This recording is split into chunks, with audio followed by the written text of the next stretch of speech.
Pastor Sympathy, I see you. Let the dawn of a new day bring understanding and love. Oh, Nonchalantly, I see you. Good evening. Inside, yeah. Inside.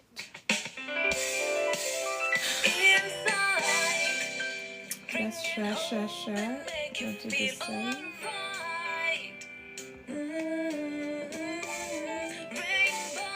I hope we are good. Happy Monday. It's Monday, yes. I think I'm lost for words there. Let the light that's within me shine to the whole world. I hope we are keeping well. Happy Monday to everyone. Thank you for joining me. Please send or share this live to all your followers, your friends. We're talking about this crucial talk today. Not one many we want to talk about, but we dare each other to talk about it here on Insight.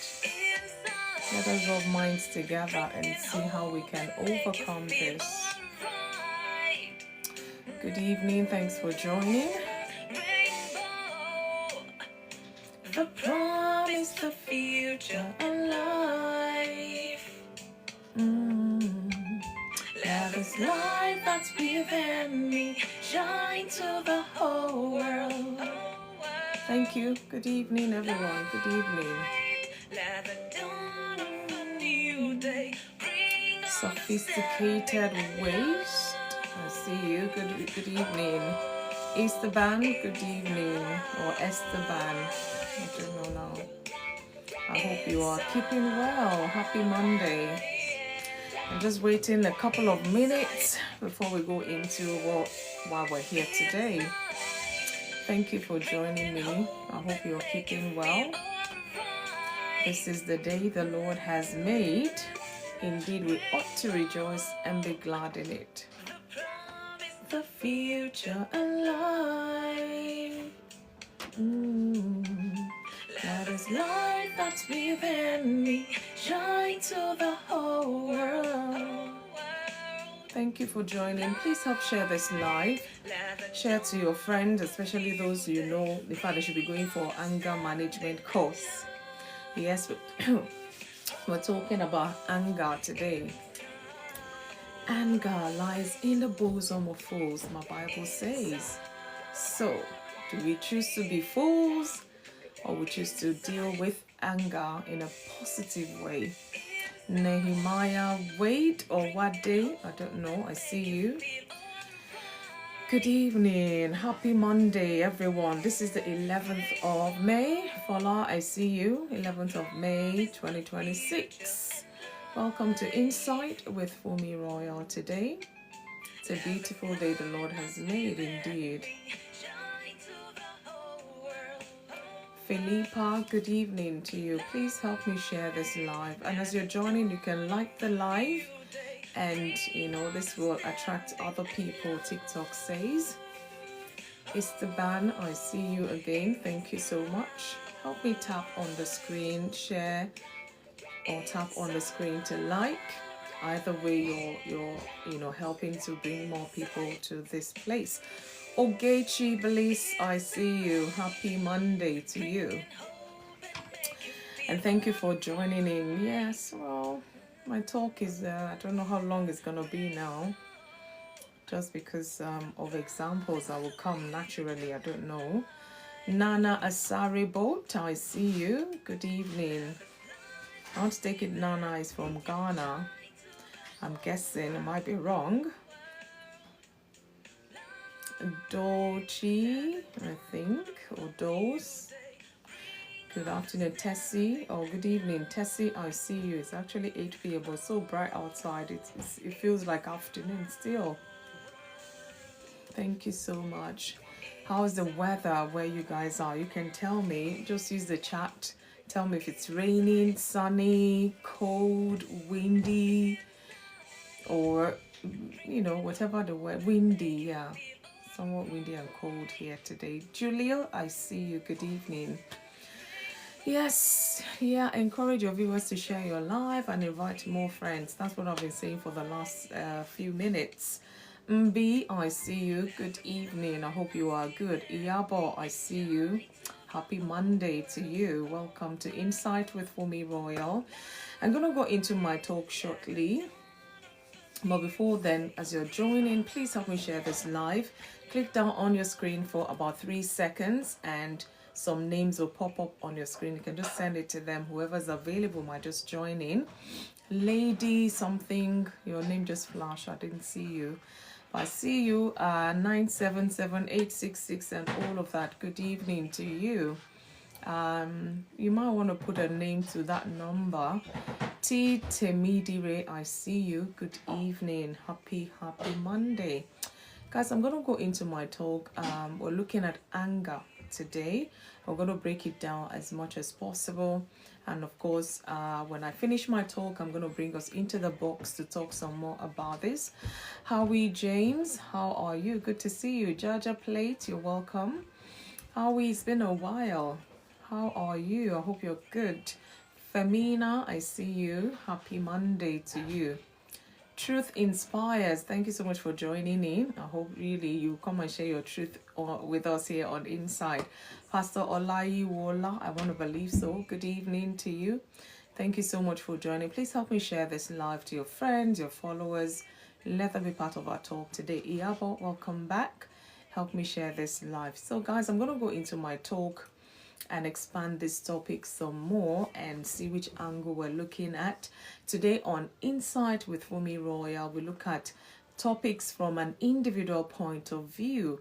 Because I mean, like I always would say, God has given us only one life and we have to get it right. Evidence first. I see you. Good evening to you. Welcome. Please help me share this live to your friends. I wanted to say evidently to all of your friends. Let them be part of our talk today. If you know someone dealing with anger or having anger management issues, please share this live to them. Pauline Campbell, I see you. Good evening to you.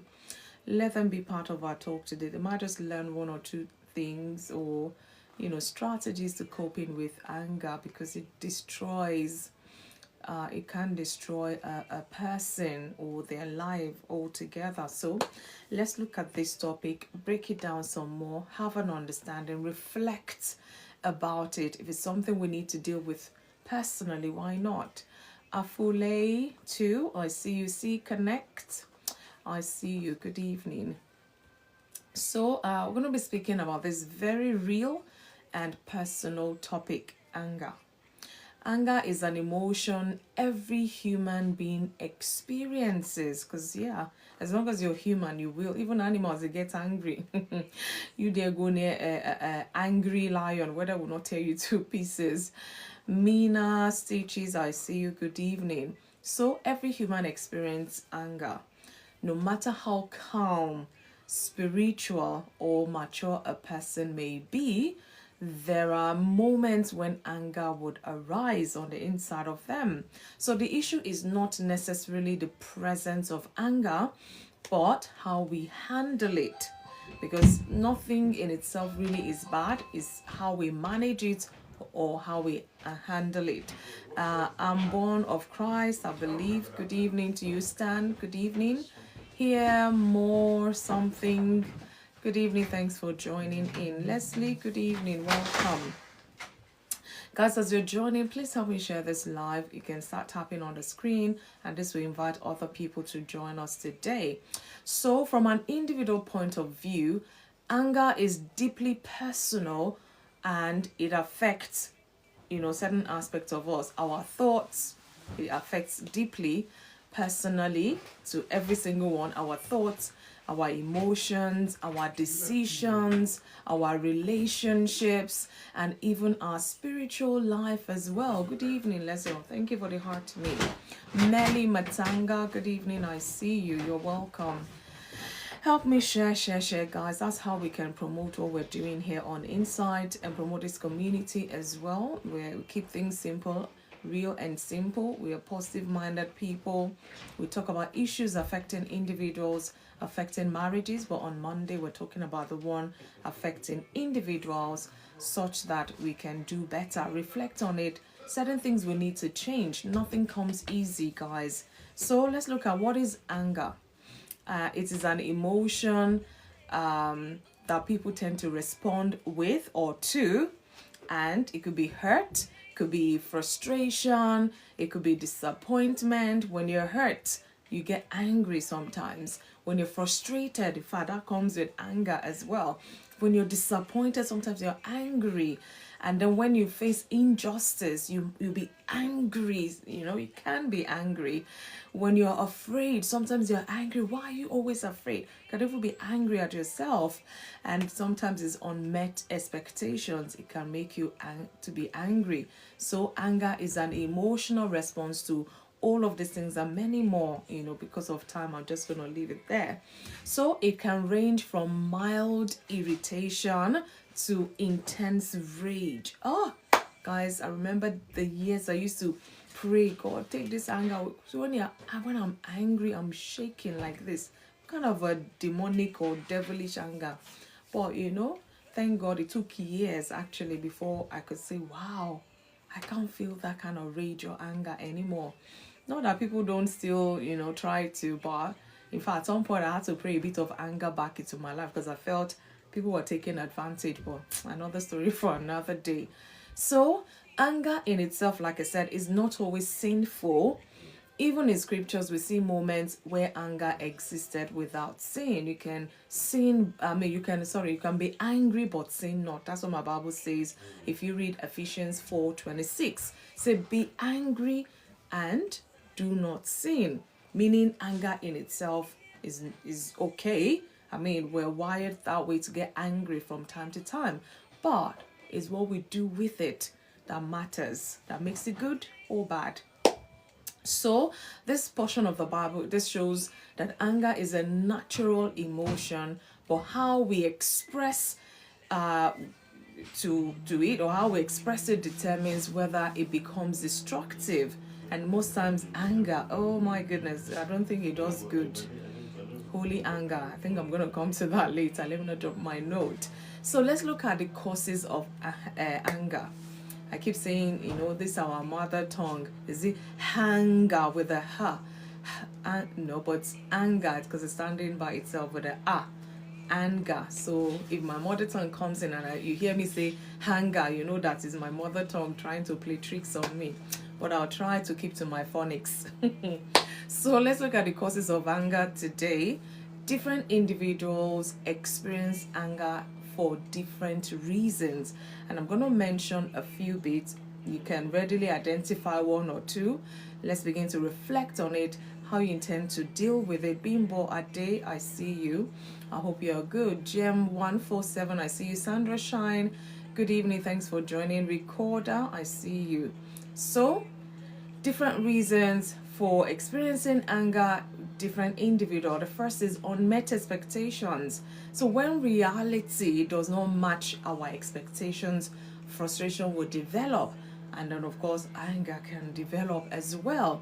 You know, you're expecting certain things and you put in all the effort. At the end of the day, it's like, is that it? You know, you get angry, like all the effort, all the, you know, hard work you put into these things. You're expecting certain things and something else is happening. So your unmet expectations can bring about or can be the cause for that anger you're feeling. Another one is emotional wounds. There's so many, guys. Like I said, I'll mention a few. Obviously I can't mention all for the sake of time. Past hurts and unresolved pain can make a person easily triggered. You know, you've tried your best, somebody hurt you so bad, you were emotionally wounded, and over time, they say time heals. Yeah, truly, over time, you know, you try to get yourself back, heal, and then all of a sudden, you find yourself with someone or some situation, and they did something to you, and it just triggered you back and brought all this emotional wound, and you're just feeling so angry. at yourself, at the person. If only they knew, they wouldn't have done this or said that. So emotional wounds can be another reason why people get angry. Another one is stress and pressure. Some people cannot manage pressure for the life of me. They can't manage any sort of stress. When stress comes like this, they're so angry, they're irritated, they're all of this, mental exhaustion really, and stress will reduce emotional patience. So it's like you're short fused, any little thing like that, because of so much stress, so much pressure. It's like, oh, you just need a moment to breathe, and you can't have one. You just get angry, like, and especially when you now see other people going on holidays or doing stuff to cool off, and you're not privy to that space at all. You may just get angry. And is it good, really? What are you doing with that anger? Just go and book a holiday and go already.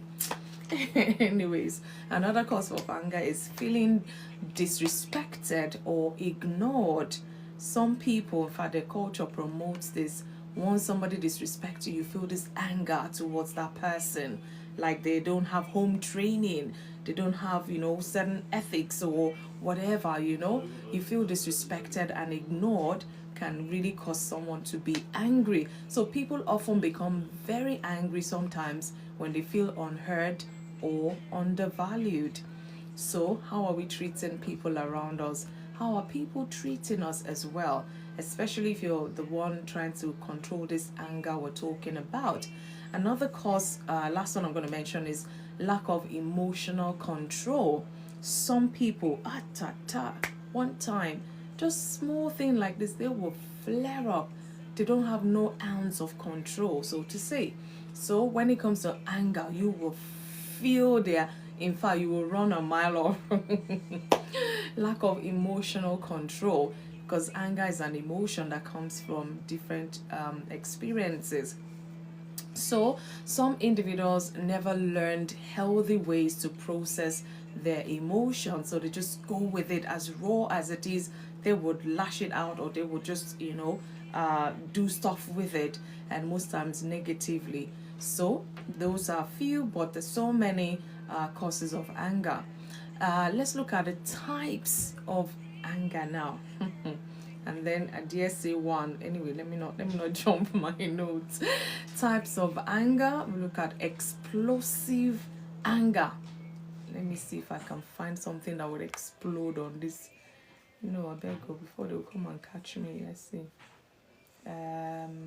Fail, awkward, whistle, thriller, no, drums, whistle, yeah, triumph, magic, scream, booing, laughter, no. There's nothing here. I wanted to bring a sound.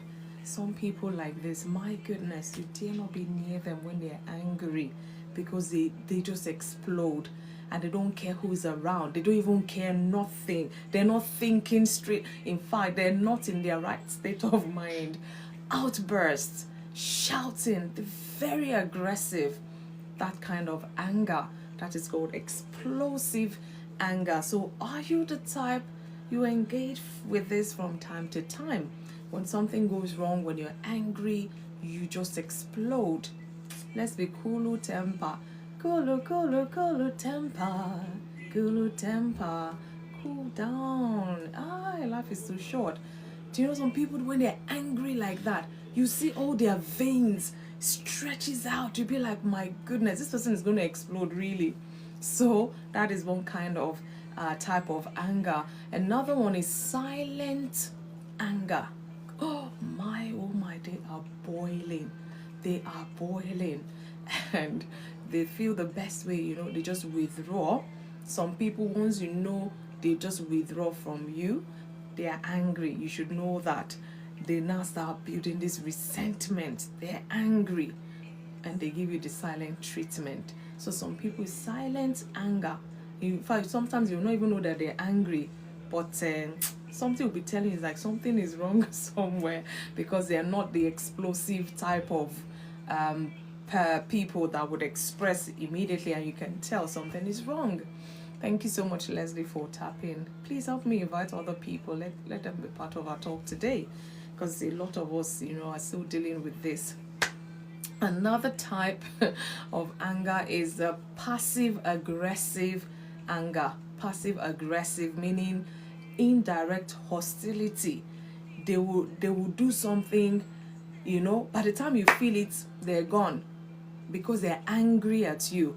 And sometimes in your presence they're so sarcastic, they'll just be throwing sarcasm left, right, and center. You know that this person is angry. Or they'll just be adamant, so stubborn. This is passive aggressive, anger type.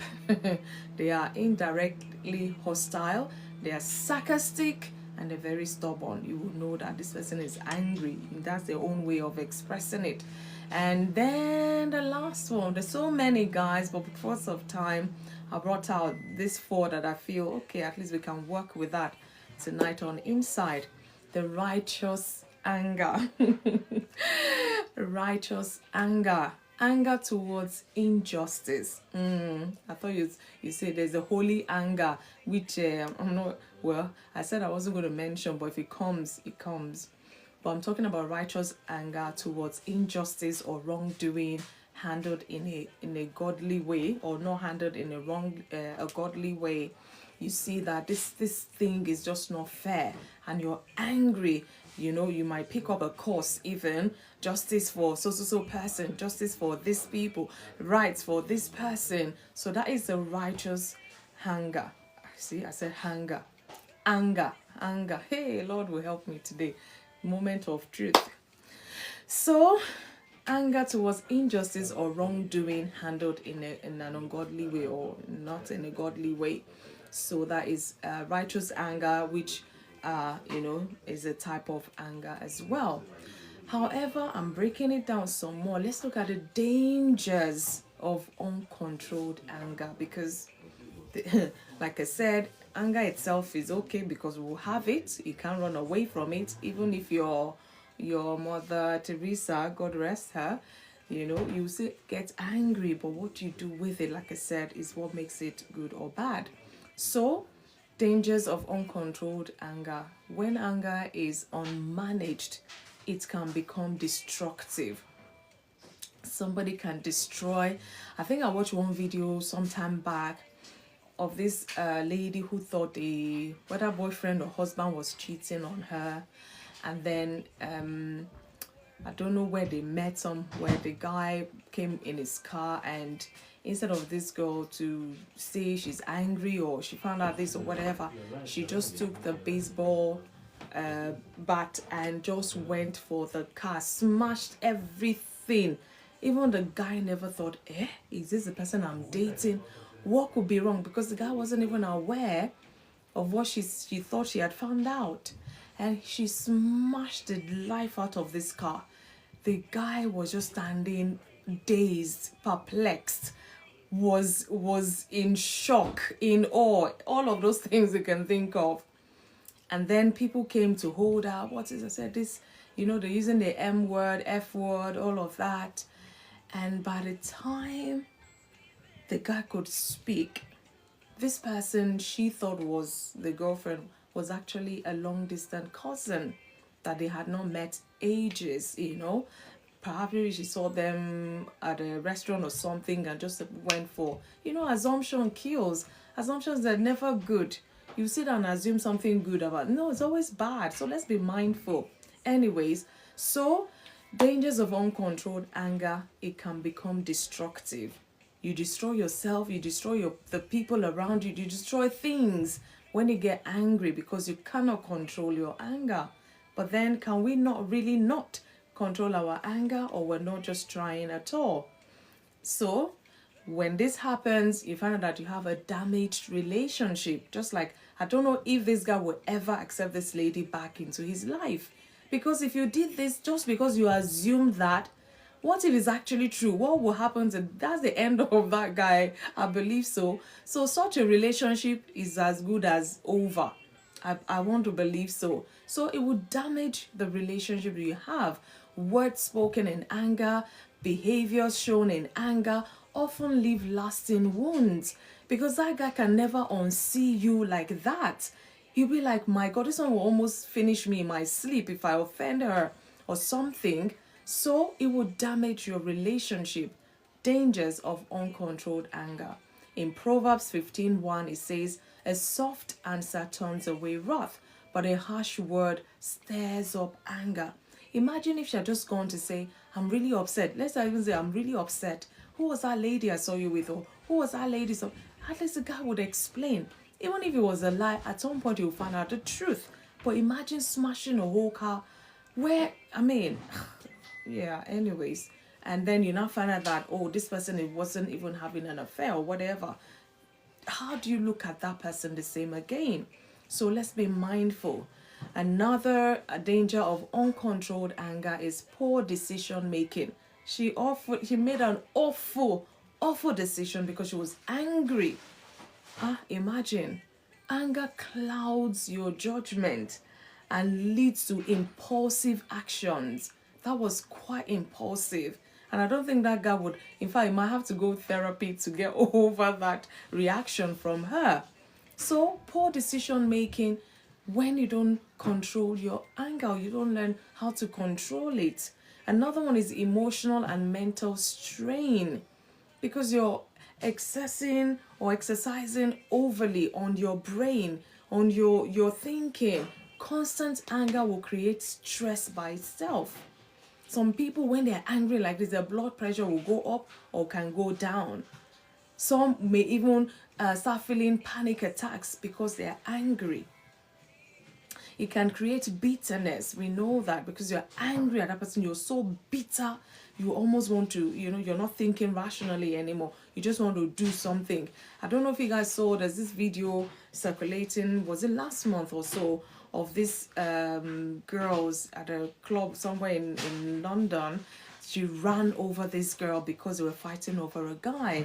And the guy was not even there to start with. She said, oh, she was going to unalive the girl, and the girl was like, you want to do that, whatever. She ran over the lady, ran over her, came out from the car.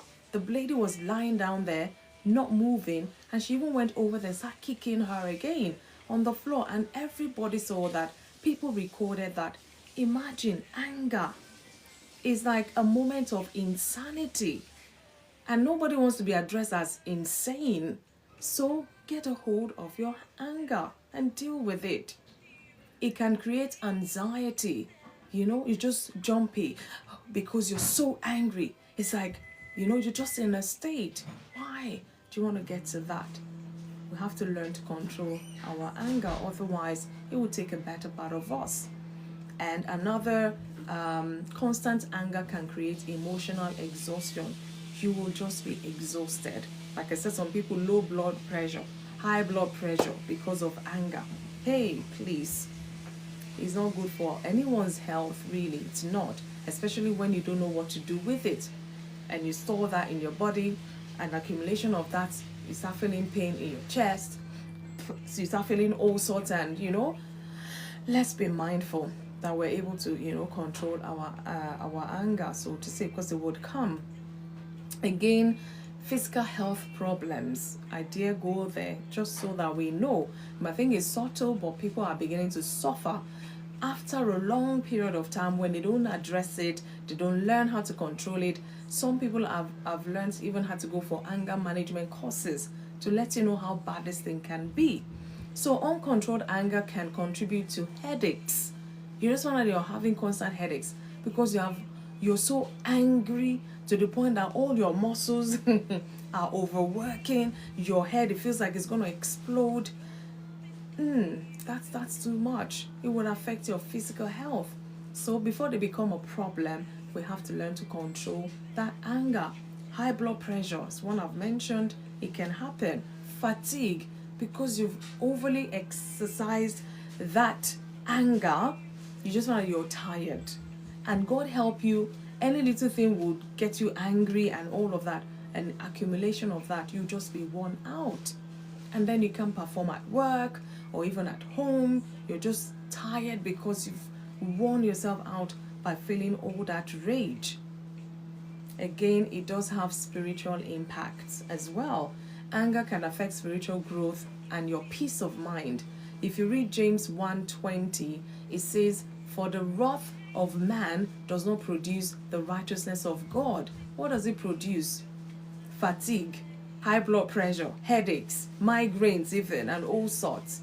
Let's be mindful. If you want to grow spiritually, it's one of the things for me, even as a young believer, I knew I had that anger problem before I became a believer, and I inherited it, trust me. From who? Never mind. One of my parents, and it was so bad. The anger that makes you shake, vibrate. And I'm like, what kind of a thing is this? And as a young believer, I'm always praying, Lord, help this anger, help this rage, and it took me almost 3 years before I could say, wow. In fact, I think it was somebody that said, normally if somebody had done this to me, she would have. I'm like, hey, this is how they remember me. I'm like, wow, that means God has really done a bit of work on me. So I'm not here to judge anyone, but to tell you that it can be controlled. And I remember specifically, me that was praying, God, take this anger away from me. At some point, I said, Lord, please give me a little bit of anger so that people will not take advantage of me. You can imagine, because there's nothing you do. You can't, that anger was gone, guys. I mean, it was gone. Some things I will have to forcefully pretend like I'm angry. I'm like, no, it's too much energy. I'm not going to even waste my energy. But at some point, I'm like, these people are taking me for granted. Father, please give me a bit of anger. The one that will not take me beyond where I don't want to go to, so to say. So let's be mindful. Uncontrolled anger can bring a bunch of illness to somebody's life. So let's look at signs that anger may be becoming unhealthy, in case you don't know, and that's why we're here to expand it as much as possible. If you're frequently irritated, that means you might, like I said, not 100% sure, but you might have some sort of anger and then might become unhealthy when you're constantly. That means you have to go to the source of what easily irritates you, that eventually takes you to that place of rage. So don't overlook. In fact, sometimes it could be nothing yet something. So don't overlook it. Go down when you're reflecting. Reflect about that scenario, because even you're wondering what happened. Nothing happened that warranted the way you felt. So you have to go back. What happened? What was the situation? Was it the person? Was it what they did? Or is it even you yourself? Those things you have to reflect and think about it, such that, because that situation will still arise again, and you don't want to be irritable and behaving in a certain way, because like I said, signs that anger may be becoming unhealthy. Often, like all the time. In fact, you've almost lost your happiness, your joy, because of frequent irritation. Again, constant arguments with friends, family, loved ones, everyone. Constantly arguing. This is becoming an unhealthy, because the moment you keep doing that, your heart rate goes up, high blood pressure, you might experience that. So these are things we need to look out for. You might think, it's just anger, it's just this, but accumulation over time may begin to start affecting your health. Again, inability to let things go. Some people, if they don't revenge, that anger will never go away. That is the way they've been wired, or they've trained themselves over time, maybe where they've grown, where they grew up, or the guardians or parents they have, or whatever. They don't know how to let anything go. Go as how? I will show them that, hey, I am not soft this. I will show them, and they're so prideful about this. They don't know how to let anything go. Forgive, that what? Hey, don't toy with them. But over time, it becomes an unhealthy thing to be engaging in, and then it will start taking a toll on you. Sometimes you have to look away. Sometimes you have to walk away. Sometimes you just have to let go for your peace, your own peace of mind, not even for the sake of the other person, your own peace of mind. But I dare tell you that there are some people, no matter how small, no matter how big, no matter how average, they will never let it go until they have their revenge. And most times, the consequences come back but they would say, but at least they satisfy them. That anger, that rage, nah, it's not a good way to brag, to be honest. But what do I know?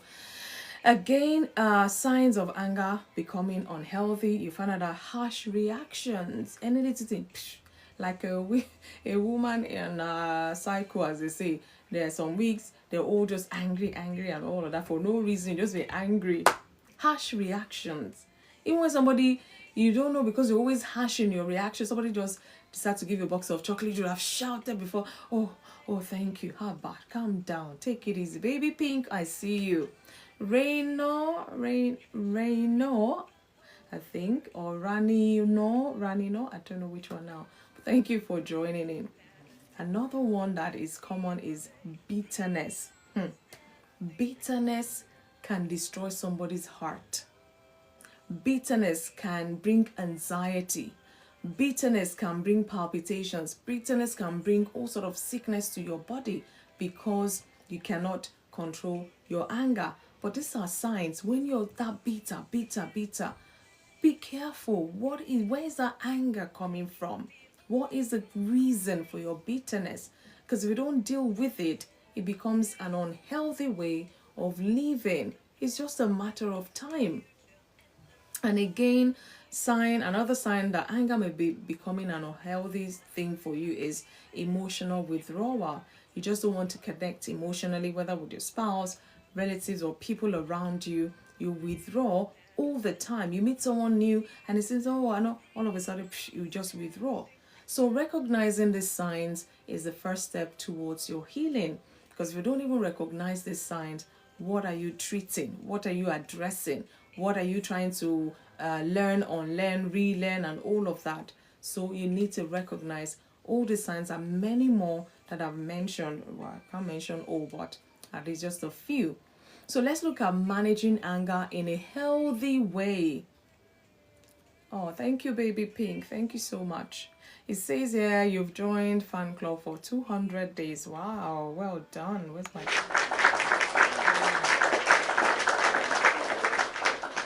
Thank you so much, Baby Pink. Really appreciate you. I hope you are good. So let's look at managing anger in a healthy way. First is self-awareness. Self-awareness, you need to identify what triggers you to that place of anger. You cannot leave that undone or undiscovered, rather. How you react, you need to identify how you react when that anger comes. Okay, so managing anger in a healthy way, these are things you need to know in order to be able to manage it the very best way. Why you react that way? Why did you react that way? Ask yourself. There's a reason why you reacted that way. Because sometimes it's an undertone. It's not even what that person did to you. Whatever they've done triggered something else, maybe from your past or something else altogether for you. And it has nothing to even do with that person. And if you don't know this, you just be angry with everybody that comes your way. And sometimes people just do things without even knowing about you or knowing much of you, and it just triggers you, and this rage comes again. So these are things you need to identify. Self-awareness. What triggers you, how you react, why you react that way. You need to identify this. And again, pause before responding. Mind you, we're looking at managing anger in a healthy way. Pause before responding, because you know yourself. Hey, once you're in that state of anger, whatever comes out of your mouth, hey, where it's going to land, my goodness, there'll be World War IV. You know that. So pause before responding. Pause. Breathe in. In fact, there's this children's thing that once you're angry like that, count 10 backwards, 10 to 1 backwards in your mind, just to help you calm down. Pause before responding. Not every emotion requires immediate reaction. Otherwise, you'll be doing more harm than good. So we have to learn to pause before responding, because we know that response that is coming straight after, it's going to be something else. I hope we're all doing good. Thank you, Baby Pink, for engaging. Again, learn healthy communication styles. Learn. We can always learn as long as you're living a life. Doesn't matter how old you are. Learn. Express feelings calmly and honestly. And these things, it takes practice because you're used to expressing certain way and now you want to learn a different way. Give yourself grace. Give yourself time. So that is the truth. Yeah. Give yourself time. Just be thinking calmly. You want to, show this calmly and honestly express your feelings because they would hear. As long as the person, even if they're wearing hearing aids, they would hear what you're trying to say. But you have to learn to be calm even whilst you're expressing yourself. Again, practice forgiveness. Healthy way of managing anger. People that annoy you, in fact, especially husband and wife, you annoy each other. Imagine you don't forgive each other. How do you want to live till death do us part, a bit till forever? Imagine that. So holding on to anger prolongs emotional pain. You're the one even feeling the pain. I mean, in churches they were talking about this forgiveness thing. You're drinking poison and you want somebody else to die. Who's gonna die? So let's be mindful. We have to learn to forgive. Otherwise, when we get into that rage because of what somebody's done, and you're the one now not knowing how to control your anger, you can destroy something or destroy the relationship or learn to practice forgiveness. I know it costs you a lot of pain, Just let that pain go because holding it would even create more havoc for you. If you read Colossians 3:13, it says, bearing with one another and forgiving one another. These words will not exist in the Bible if God does not know that we're going to at some point not bear with one another. At some point we will not feel like forgiving one another. And it says bearing, continuous tense. Bearing, it didn't say past, meaning bearing with one another all the time. That's what it means. And forgiving, continuous, one another, because if I annoy you yesterday, does not mean I will not come and annoy you again tomorrow. Deeper truth, I see you. So we need to be mindful of this. And again, pray and seek inner peace so that this anger will not overtake you. We're looking at healthy ways, of dealing with anger. Sometimes I told you of mine. I had to pray to God to help me. And it took about 3 years. So I'm not joking with this. Imagine 3 years of my life. It was a constant prayer point on my lips. Prayer helps calm the heart and renew the mind. And I remember then that was when I discovered anger lies in the bosom of fools. If you are a fool, I don't want to be a fool. I was still sharing that with someone today. Pray and seek inner peace. And honestly, I got to that place because I was so conscious. Whatever anybody does that angered me, like I was so conscious. The thing was for me, you're the one praying, your God should help you. You better help yourself now, and all of that. And I said it took 3 years before I could actually say, wow, imagine something simple or big or whatever. I had no reaction whatsoever. I'm like, it's okay. I mean, and somebody say, hey, is this how you're going to react? I'm like, how else? Thank you, Elder Kenneth. Good evening. How else am I going to react to that? So prayer does work. And it depends on the depth of anger you're carrying. Your own does not have to be 3 years like my own. Trust me, it could be way shorter than that. But pray. Let the word of God help you to renew your mind. What part of the Bible are you? If you go, in the Bible, or just even Google it, fools, verses that has to do with anger or what have you, it will bring all sorts. And you can read and, just refreshing your mind. Bearing one another and forgiving one another, meaning, hey, this person that is annoying me right now, I have to bear with them. I have to learn to forgive them for my own peace of mind. So let's look at the benefits. I'm rushing through now. Benefits of managing anger well. Because I'm going to say this just to encourage somebody out there. We talked about the dangers, uncontrolled one, unhealthy, and all of that. Let's look at the benefits of managing anger well. There's so many benefits, but I'll say few. So when anger is controlled properly, relationships will improve. Because I want to be, imagine that girl that smashed the car of the boyfriend. if she hadn't done that, she just cried or raged with her mouth or whatever, I bet there are chances that the guy can help them repair that relationship. But imagine seeing that being done to your car, and then this person wants to come and carry on in that relationship. It'll be hard, of course. So when you're able to control your anger, you find out that your relationship would improve. Communication becomes healthier because they know they can trust you to say whatever without you getting angry or without them getting angry. So it helps your communication, because I know that this thing is what I don't like, but I have to say it. Hey, they'll be angry, but you know that they can control their anger, and you feel okay to share with them in that space. Again, peace increases. When you manage your anger properly, you find out that you have more peace of mind. You're not shaking, you're not raging, you're not, outburst. All of these things I've mentioned. No.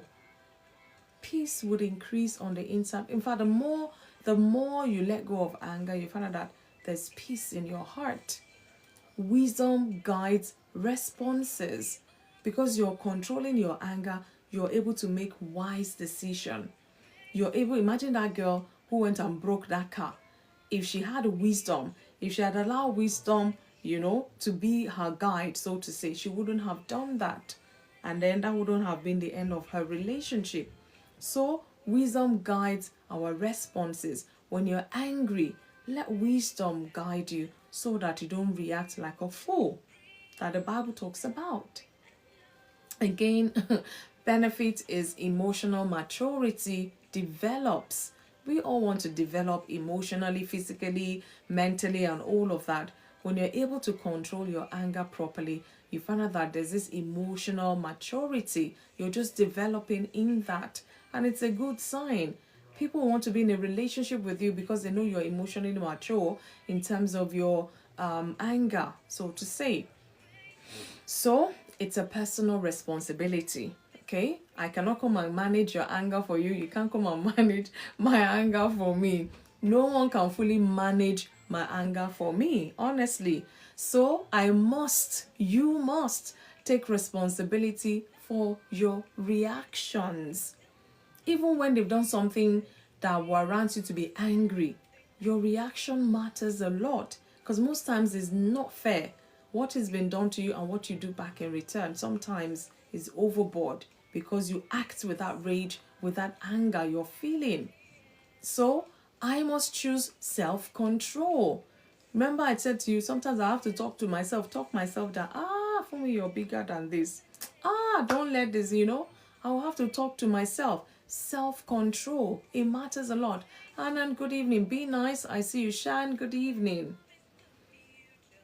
And again, seek healing where necessary. I had to pray to God to heal me of this uncontrolled anger that makes me rage, that makes me vibrate, that makes me lose my senses. What is that? A lady was holding a knife when asking her boyfriend to make his points. My goodness. Are you serious? My people will say that it's a joking matter, but a very serious one at that. Can you imagine? If you read Proverbs 16:32, it says, "He who is slow to anger is better than the mighty." Don't show yourself. Control your anger. Don't show how mighty. Everybody can do anything and do anything. Then we'll be left in this world. We need to be mindful. Seek healing where necessary. Choose self-control and take responsibility for your own actions when you're angry. Know that. Some will say, hey, he made me do this. She made me do that. But no, you did it.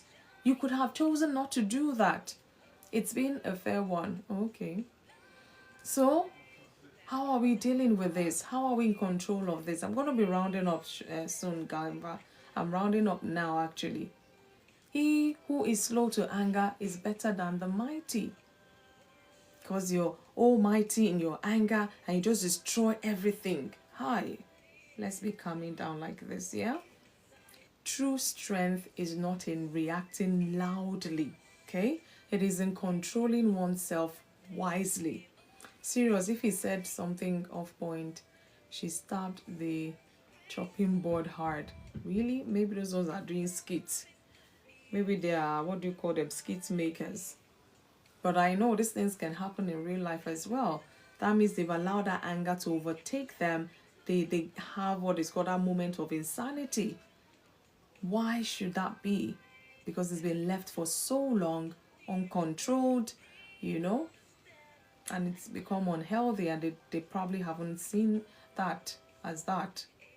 So, in conclusion, anger is a normal human emotion, like I said. The Bible talks about that. But unmanaged, anger can become destructive. It can become destructive. From an individual perspective, learning to manage anger means understanding ourselves better. Julia, I see you. Do you understand yourself better? Do you understand what triggers you? What are you doing about it? I was seeing that happen. It was years ago before social media. Oh, years ago before social media. Some people identify it and they do something about it. Some people identify it and they even go worse. Some identify it and they don't do nothing about it even.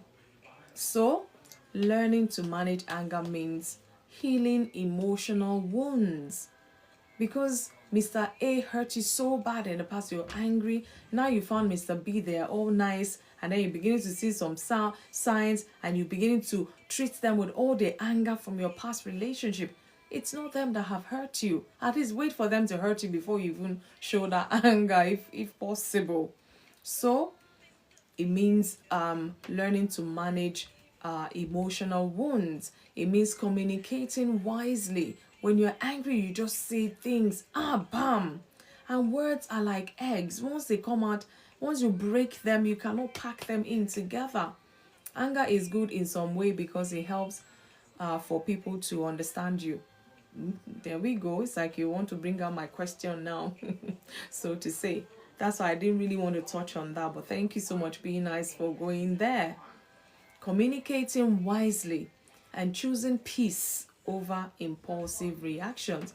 Be Nice, I don't know if you heard me. I said I thought people were taking advantage of me. I had to pray a bit of anger back to my life. So when people now say, but you're not praying for anger to go, why are you praying it back? Hey, I get you, Be Nice. So let us remember that being angry does not make us weak or bad, but learning how to handle anger wisely is a sign of maturity, strength, and growth. That's how I'm going to leave that for today. So my question is this. I have two questions for us I want us to expand on, and these are personal views more, that I'll be expecting from each other. I'm not perfect. I've told you my own. I'm here talking now. That doesn't mean I'm 100%. Sometimes I still get angry. Don't get me wrong. But at least with my senses intact this time around. So, two questions today really. What is anger to you? And do you think it is always negative? There you go. Be nice. Do you think it's always negative? And second question is, can anger affect a person's mental well-being? How? How can anger affect a person's mental well-being? And what is anger to you? And do you think it is always negative? Guys, thank you so much for listening. Mary, good evening. Happy Monday to you. Inside.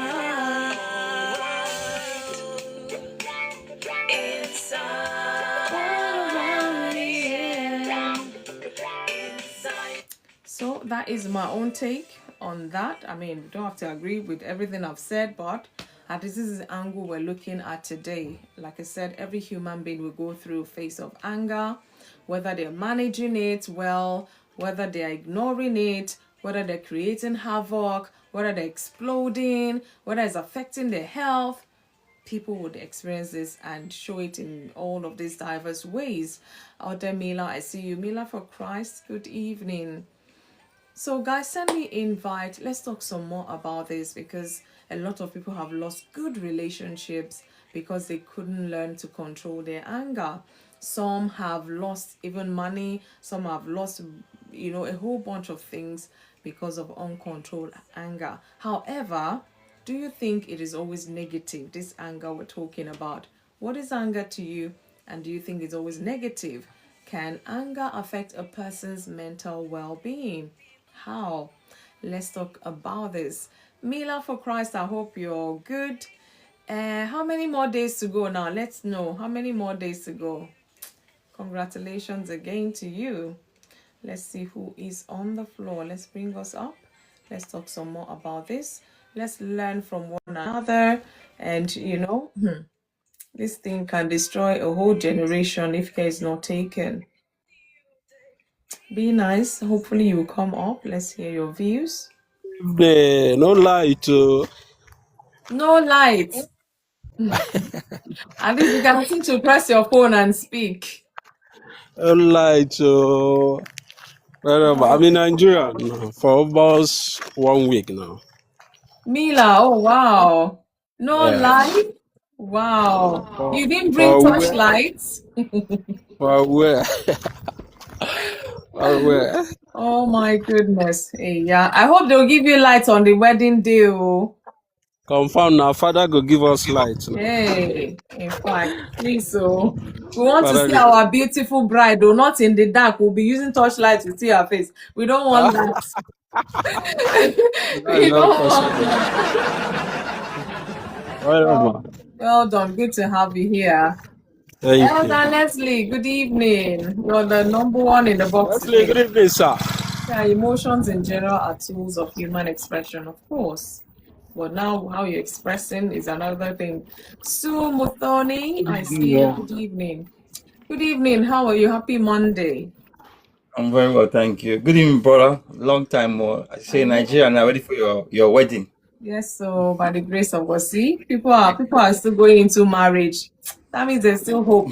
The Bible says that in the last days that there'll be people getting married and being given for marriage. So it's Thank one of the God. signs now. Yes. It will pick up again. Thank God for that. Again. I hope you're doing premarital counseling, Mila. Yes, of course. Good, Yeah. man. Good. And talk about Tomorrow money. is the last. Learn to talk about money. Money. Learn to talk about money. Learn to talk about it. Learn to talk about finances. I want to sell my anger for money. So whoever is interested should come and buy my anger. In fact, good luck with that. Happy sales. In fact. So yeah, Leslie, let's start with you. Let's start with you. Yes. Be nice. Thank you for joining. I'm gonna mute you because of the noise. Yes. Good evening. I think I can be on camera today because Yay! Thank you. I finished a bit early today. Oh, that's great. You don't get me on the camera all the time. I know. Yes. I finished a bit early today. Although I might go back to do some work later, but not heavy like since last 2 weeks. So it's good. It's a good day today. Thank God. Rachel, thank Not you. every day. As I tell, but not every day is fight. Sometimes you get some good. Not every. So I know sometimes people make it look like every day is tug of war. No, there's time to rest. There's time. You've done your work. There's a bit of calm down a little bit, But anger is not. I think it depends on some cultures. Maybe you should start with the first question because what you wanted to say, I don't know. What is anger to you, and do you think it is always negative? Anger is not. Anger is an emotion. I think the problem again, we live in a sinful world, so sometimes it can be abused. Like everything is a tool. It's a human expression. It's a human emotion, and it's just part of how we express ourselves. But some cultures, they can try and play it down. It depends. And there's a bit of history. So you can see some cultures where they are maybe a lot more passive. And the truth of the matter, if you go back in history, 200, 300, 400 years ago, they were probably very great warriors, fighters. And then civilization came in, they kind of calmed down, or there will probably be some sort of period of time where they had to make compensation or pay back certain things. So those things can make a culture change. as Yeah. well. You know, if you lose a war, it has a way of changing the environment. You know, so we have to be careful that we don't look at a society and say, oh, they are quiet, they are passive. No, go and check their history. They paid the price in that. You know, so anger is a tool, it's a human emotion, but like everything else, it can be abused, and some people can let it control them. Also, the Yeah. problem with anger is that oftentimes, most times, this is the beauty and the blessing of being self-aware. Oftentimes, people never ask the question why they are angry. Because oftentimes the thing they're angry about is not what they're angry about. It's something else, but they never get to the root of why they're angry. And how do I know? Because I did counseling. So that was one of the first questions. That was one of I think it's like maybe the third session. Yeah, that I began to find that, oh, the thing that really I was upset about were things that happened in my childhood. You know, the feeling of powerlessness, issues that I felt, oh, I couldn't have, I wish I could have done something, but I couldn't do anything. And then when you get older, those things become built up resentment, and you can't, if you don't get counseling, or Bible says in the model of counsel there's safety. That's the reason why Bible said that, is because when you begin to uncover deep things of why you are the way you are, what's triggering you, what's annoying you, the better you are at beginning to unveil and do those things, the less angry you become. I tell you, it works.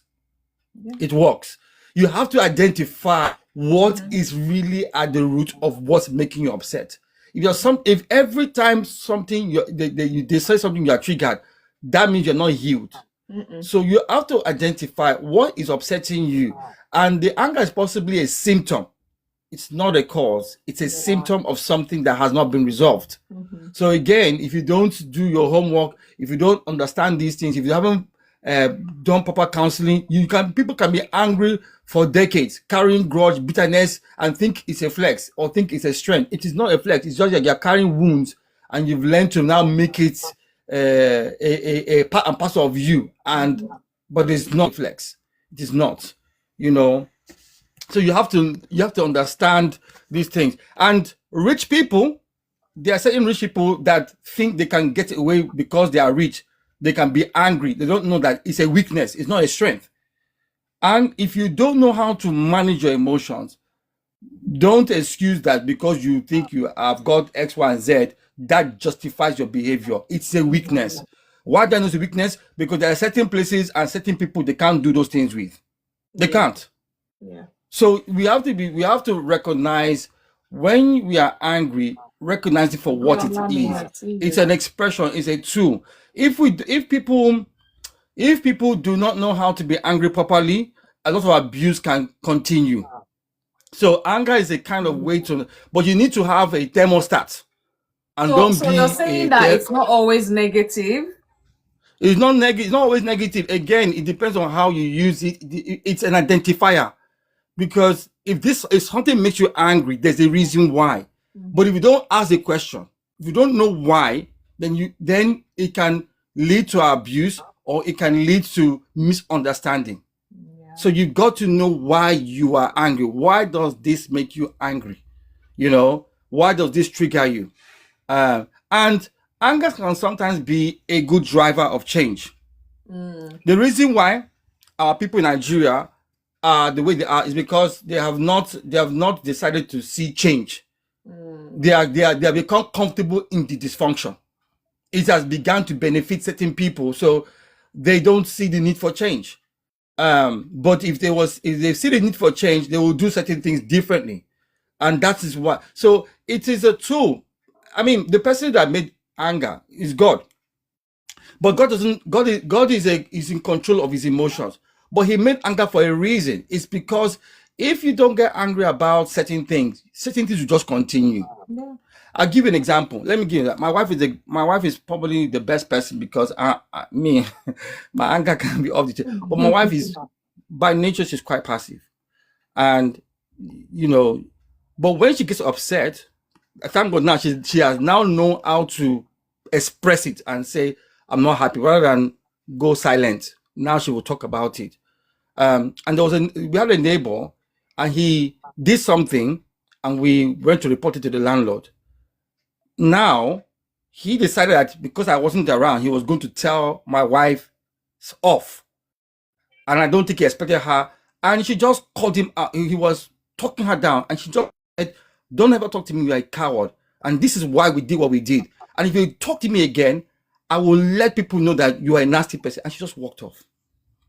That was anger used properly. And he was shocked. He just backed off. So you got to know how you, or else if she did not make her stand, if she did not make her stand, he would have just taken advantage and think, "Oh, she's a woman. What can she do? How about not around?" That kind of thing. But she made her stand, and that's justifiable, because she was not going to let him walk over her and think that he could just be nasty and rude to her. You know, so there's a place for it. It is needed, and I often say it's a good place for defense. The problem is when people use it to attack and they use it to just be nasty and horrible. That's the problem, and that means that it's not being managed. Even the Bible says that money is a defense. The problem when money becomes a problem is when people use it to oppress. It's now becoming a form of attack. You know, I've got money now, I can beat this person up, I can do. That's abuse. It's not actually doing it. So anger is the same thing. It's a tool.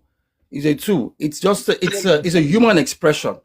And if well managed, you don't need to bring it out for everything. You know, I think there's a scripture that says that a wise man knows how to overlook an insult. It's not everything you're responding to. Again, that's you just not managing emotion. You need to know when and where to respond to certain situations where the anger is needed. But it should not be the first port of call that something annoys you and just get angry. You're not managing your emotions properly. You know, so we all have different temperaments. But I think the most important thing is to recognize that it's a human emotion. It's there, but it's not to be used for any and everything. You know, even sadness is needed. Oh yeah. Look at if something goes wrong, or maybe you lost a job or something happened. If you don't grieve that thing properly, that thing can become depression. But if you learn to say, if you can acknowledge that, you know what, I'm sad about this thing, and just stay in that emotion, it actually is helping you to deal with that thing better, rather than carrying it everywhere and just suppressing it. So if you can admit that this thing made me sad, it's very important. We have an autistic son, and one of the things they did when he was in primary school was helping him to identify his emotions, so that he wasn't just expressing one particular emotion. He's older now and he has learned that thing, but they had to teach him. And I think I sometimes think that every man being needs to be taught how to learn to identify your emotions. If something goes wrong, acknowledge it. Don't suppress it. It's not a weakness. Don't suppress it. Don't say, "Yeah, this thing made me sad. I felt some kind of way." You know, I remember one guy, I used to watch his kids back in the day, and he said that he was up for a banking job and he didn't get it, and he never acknowledged it. He said it was like 3 years later that he began to know that he was depressed, and he linked that thing because he did not acknowledge that he was sad for losing that job. And so when he identified it 3 years later, he said he will not be in that position again. That next time you just identify, this thing does not make me happy, and just deal with it there and then, and process that emotion and move on. Or else what happens is that if you don't process those things properly, it can become a problem later on. It's good to acknowledge what upsets you. The quicker you're good at doing that, the better you are. Anger is good if you know how to manage your emotions, if you have learned to manage it and channel. But in relationships, one has to be very careful, very, very careful. There's a thing where I'm just bringing marriage, but this I think is just a good principle. It's called 7-to-1. For every time you criticize or you say something, make sure you have acknowledged them positively 7 times. So you make sure you have invested into them positively in their emotions 7 times before you bring up one situation you want to deal with. That's a healthy way of managing, because you have put a deposit of positive things into their life before you make it. Because criticism correction, they are withdrawals. They are withdrawals. You better make sure that you have put in good things. Anger can wreck relationships if it's not managed well. We know that very well. That is why you see a lot of DV situations. Yeah. It can wreck business opportunities. It can wreck a lot of things, even driving, all sorts of things. One needs to learn to manage. Again, the quicker you are at identifying the things that make you angry, the better you become at managing those things. Yeah. And don't justify just being angry for any and everything. Don't justify it. But gain the maturity to say, you know what, I don't need to be upset about this. I don't need to be angry about this. You know, I can't control this person's emotions, but I can control my emotions. Yeah. You know, I'm driving. If somebody calls me, I don't need to respond. I don't need to respond to any and everything. And that's why I say that there's a scripture that says that a wise man learns to overlook an insult. It's joy to you to learn to overlook an insult. So I hope that it's informative, but anger is an emotion. We have it. It's just knowing how to manage it, recognize it for what it is, and be good stewards of our emotions overall, including anger. Okay. Thank you, Leslie. So the second question, can anger affect a person's mental well-being? Oh, yes. If you think, imagine how many people have been angry only for them to later regret. Just especially when it's explosive or rage or one of those things. Imagine how they feel afterwards. You don't feel good afterwards. Anybody they can lie. They don't feel good. There's a place I used to work. I had a customer one time. He said something very off-cutting. But he doesn't know, I've learned to do boundaries and everything. And I said I told my colleague, that's the last time this person will ever say such a horrible thing to me. And every time he would come in, I would just go to the back. I won't say anything. I just go to the back. Like, I'm not your sounding board. I'm not your punching bag. I'm not your verbal basket that you want to throw your trash on. I think by the fourth time, when I was about to go, he said, hey, look, I'm not going to be rude to you. I said, and basically, he got it. He got it that I was not going to accept his nonsense. I didn't respond to him angrily, but I said I would train him that I'm not one person you're going to be rude to. So I just said, every time he comes in, I'll just go to the back. Lazy, good. And after a while, he I say, and he acknowledged that he was rude. So I won't be rude to you. So and since that day till I left that place, he never did those things or said those things to me again. And I think in a way, it also helped how he dealt with other staff. So it's very important that we know how, because those things can have a long term. In the moment you feel, oh, I've done it, I don't care. But later on, you're the one that will live with that attitude, that behavior. You should have carried that memory, not that person. Oh, they may be hot there and then, but you will have to carry that in your explosive outbursts, being rude. You will carry that around with you. That's how people will see you going forward. So it can affect you. So people have to be very careful. It can affect how you see yourself as well. So it's very important again to learn to manage your anger, manage that emotion. The better you are at it, the less regret you have in your mind. All right. Thank you, Leslie.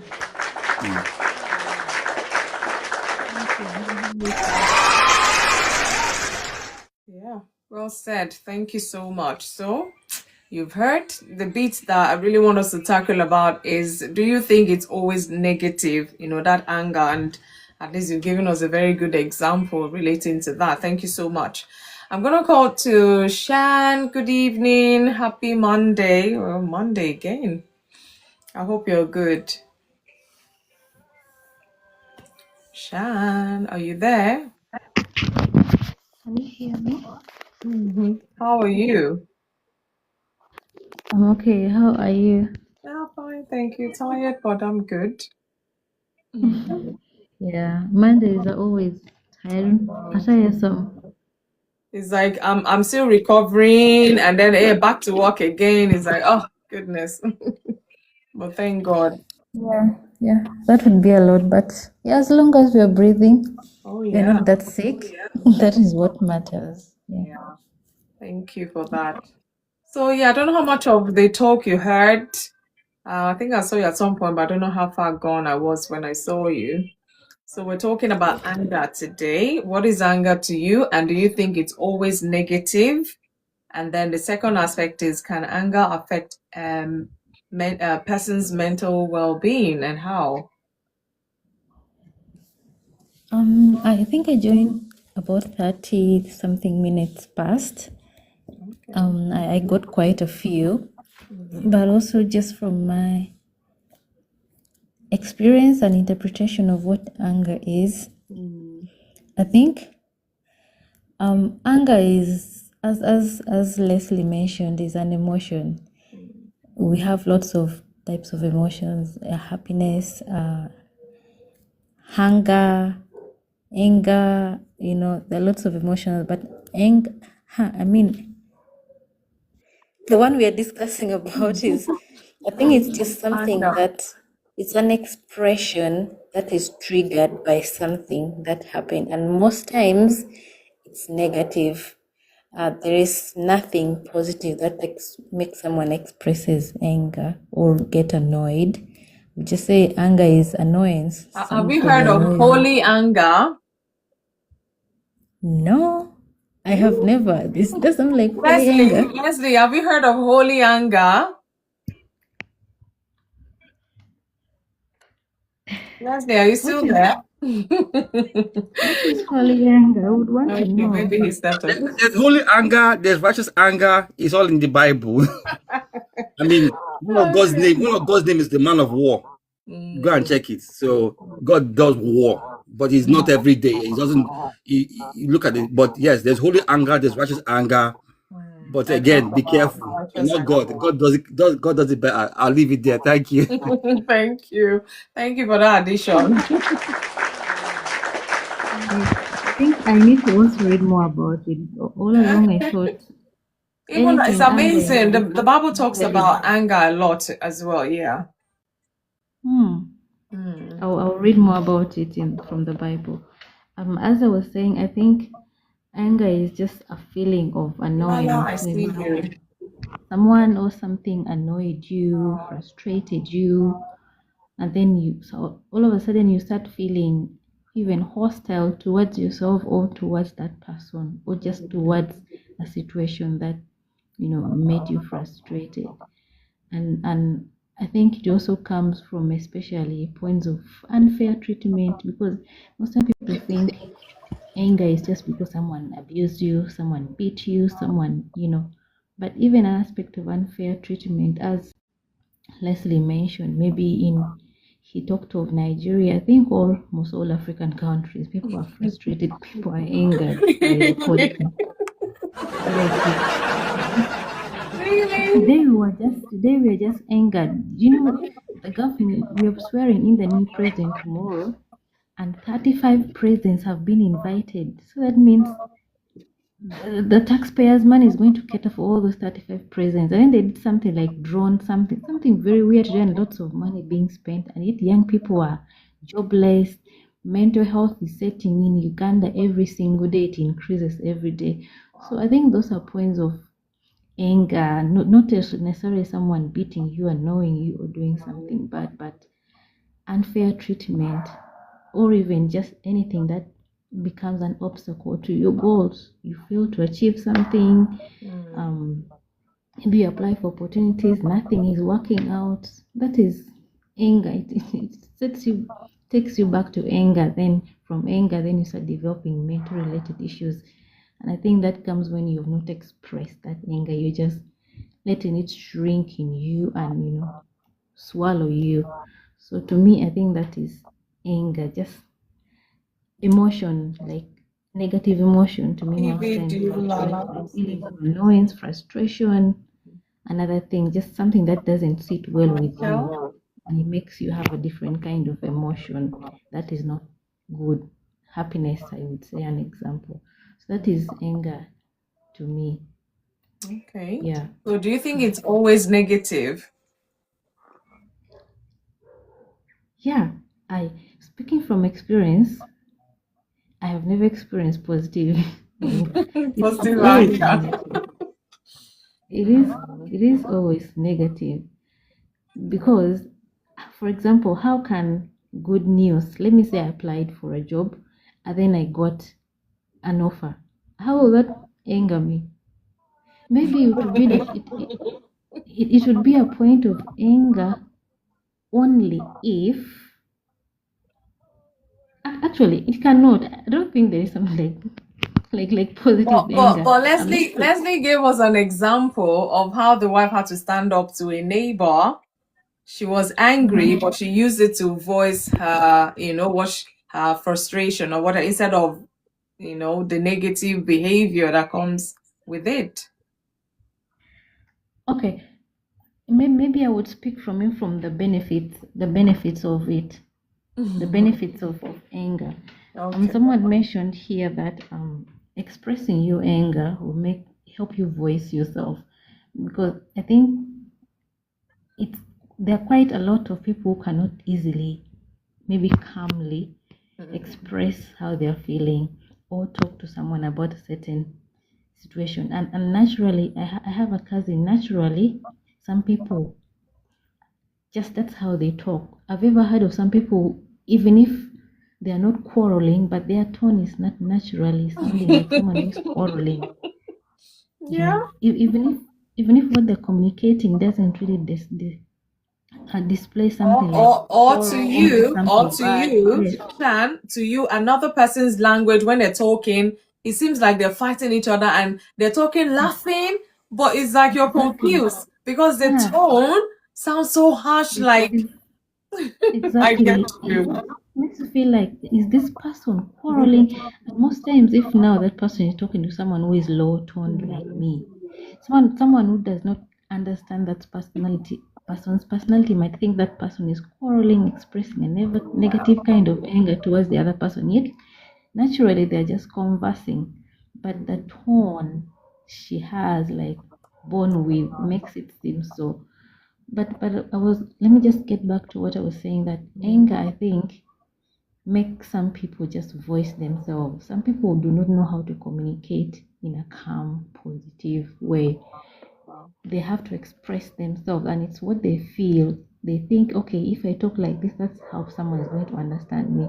And I think that also comes from a point of experience.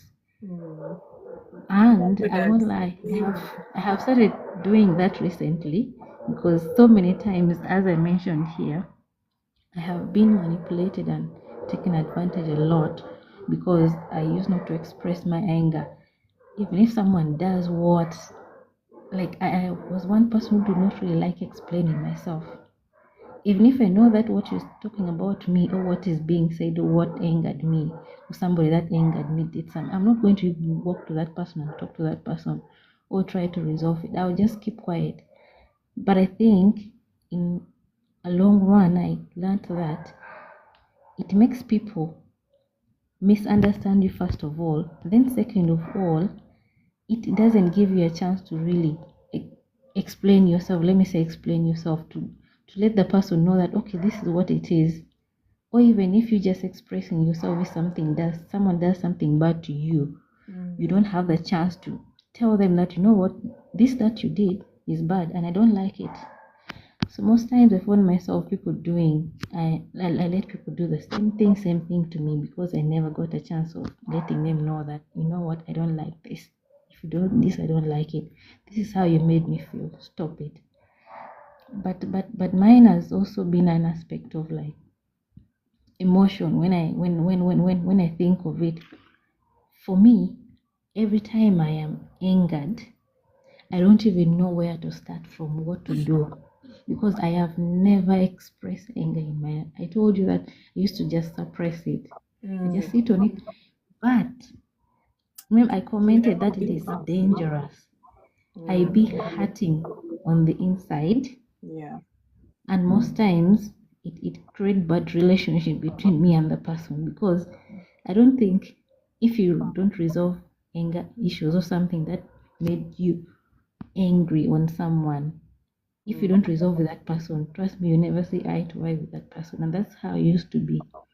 Most times, I first of all, I keep silent. I don't express the anger.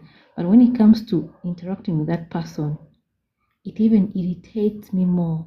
Someone might just look at me and think that, okay, I am an avoidant person, and yet naturally I am not. I am just, actually, that is how I express my anger. I don't express it by telling you that, okay, you did this, but invisibly, I express it, like not giving you attention, not talking to you, and all that. And most times, if someone, first of all, I didn't tell the person what Silent happened. anger. Yes, silent anger. And most times, the person might not even know that they angered me, you get. And then, first of all, they angered me, but I've not let them know. Secondly, I am giving them that silent anger. And then they will again start blaming me for having a bad behavior. I don't interact with people. I don't talk to people. I all of a sudden start keeping quiet like an introvert and all that. And yet I am responding to what they angered. Like I'm responding to them angering me, but not by words, not expressing it verbally, expressing it invisibly, like non-verbally. So I think that put me in a lot of bad relationship with people misinterpreting me, misinterpreting my personality because I chose not to tell them what they did to me. But for me, I think it kind of mentally also tortured me. I start blaming myself. I just start like not liking people. But when it comes to not expressing it really hurts you. You live with it for life. I think we all know that emotions when not expressed, Wow. it causes more hurt or emotions, Yeah. more like added emotions into it. But if you release it out, you set yourself free. I don't know if you understand, you set yourself free. But Yeah. I used not to do that, and most of the times it made me terrible, especially emotionally and mentally, because I kept thinking about it. I have not released it. This person has angered me. We have not talked about it, and then I kept thinking about it unresolved, to the point that for so many years I'm not even talking to the person. And my problem was just easily letting go, because I believe if you express anger, whether whether in a bad way, at least you've expressed it, you've let it out of you. But if you keep keeping it in you, you still live with the thought that this person did this to me, and we have not talked about it, and nothing has been done about it. So that is just my experience. But yeah, I think anger to me, it's always negative. I've experienced only the negative. I've never experienced any positive anger. But So you think it can affect a person's mental well-being? yes, it can, especially if it is not expressed. If it is not expressed, it can affect your mental being, because you're going to question yourself. And for me, actually, reach a point that every time I even question myself, I tell myself, okay, maybe I'm a bad person, or maybe I did this, maybe I contributed to this. Okay, why do people keep doing this to me? Like, why is it only me? Because I never chose to discuss about what angered me, the person that angered me, and what they did, to try to understand what happened. Was it my fault? Was it their fault? Have they asked for forgiveness and all that? I used not to do that. And then it keeps hurting me on the inside. And then mentally, I'm blaming myself. I am blaming the world. I am even hating the people. Of course, hate can result to a mental related thing, because if you hate someone, even mentally, you're not settled. You reach a point every time I look at that person, my whole emotions, I feel like even my spirit just gets out of me. Now, I remember this time, anyway, I was still a child. So the first person I dated, I think the first person I dated was in my second year of undergrad. And then I had this best friend. Anyway, it was childish thing. Then I had this best friend, a girl who is my best friend. And then she cheated. Okay, she took the man that I was dating. And I was gonna say, just tell us what happened. yeah. Okay, we get it now. I was dating the guy, but of course he was that type of guy, every skirt he sees and all that. But I was young, my first love, I didn't even know, and all that. But I saw a lot of signs every time he's with this girl. friend of mine. One time I even asked her, I was like, hey, but I see you with this guy, my man and all that. Then she says, we're just friends. She's helping me do this. And then on her birthday, my man was the man of the birthday. I was like, hey. Oh, Shan, sorry No, to hear this. I got hurt first time being in relationship. Actually, now I know the first time I ever expressed bad anger. That was the first and last time. Oh. Let me now tell you guys the story. So I got so hurt that I invited this guy in my hostel, but had planned. Remember, I told you earlier that I fear expressing my anger because most times anger, if you don't express it in a good way, it can escalate into something bad. Yeah. As I think someone mentioned here that some people express anger holding a knife. You never know. You might hold a knife, and then someone actually uses that knife on you. You know. So what I did, I think I did almost that same thing. But for me, I first had to hide all the knives, everything sharp in the room. I was like, okay, if it goes to that extent, at least there's nothing sharp that is going to, reach out to me. But I had really planned to attack the man. I didn't attack the lady. I think that was a good thing I did because it's always the man to blame. So I welcomed him to my room. And then I started asking him. Of course, he denied. And then I just showed him a picture. And then again, he was still denying, like trying to be defensive. I think I couldn't express myself verbally more. And remember, I wasn't expressing myself in a negative way. I was just talking. But you're expressing yourself and someone just, nullifying it and dismissing it. And then I think there was a flat iron, and I picked a flat. Actually, I started with my laptop. Can you imagine? That's why I'm telling you. Sometimes you need to be very careful. Yeah. I picked my laptop and threw my laptop at him. Can you imagine? Wow. So that means I was going to, actually not even almost, I almost broke my laptop. But it kind of guarded it and, held it.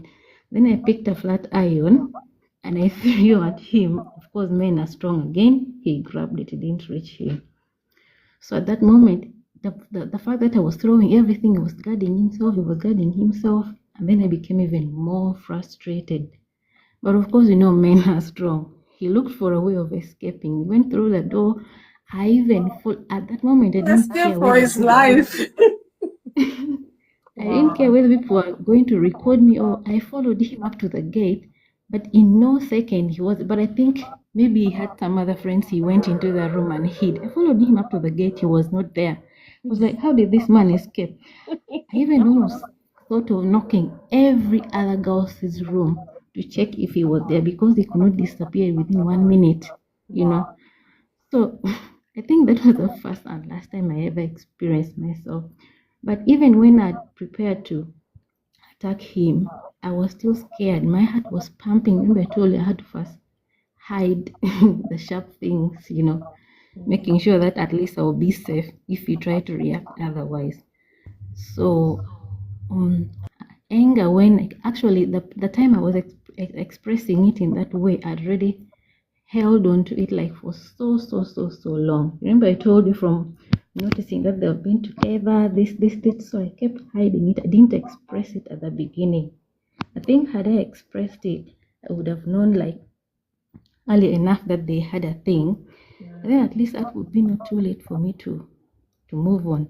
But now getting to know after all this, even asking both of them and all, none of them says that, okay, So it destroyed my mental health to the point that I started questioning myself, then I started blaming myself. I'm not good enough, this, that, why, and that indirectly affects your mental health. So yeah, it does affect people's mental health and emotions. Even that transition to even your physical self, because now if you don't know how to express it, someone can harm you. You can even decide to harm yourself. A lot of people have harmed themselves because of anger. Yeah. Thank you, Shan. Thank you so much. So, that's another thing you've established. It can affect somebody's mental well-being. So, do we want to leave it uncontrolled? Like I said, it's a personal decision, a personal choice. If it's yielding good fruit for you, perhaps you want to keep it. But if it's not, why keep it? Yeah, thank you so much. Thank you, Debbie. I see you. Lala, good evening. Thanks for joining. Zoe, I see you as well. So I'm going to come to Be Nice. Thank you for joining in. Be nice to unmute yourself. Let's get to meet you. I'm not sure if you've been in this box before, but good evening and thanks for joining us here. Be Nice, are you still there?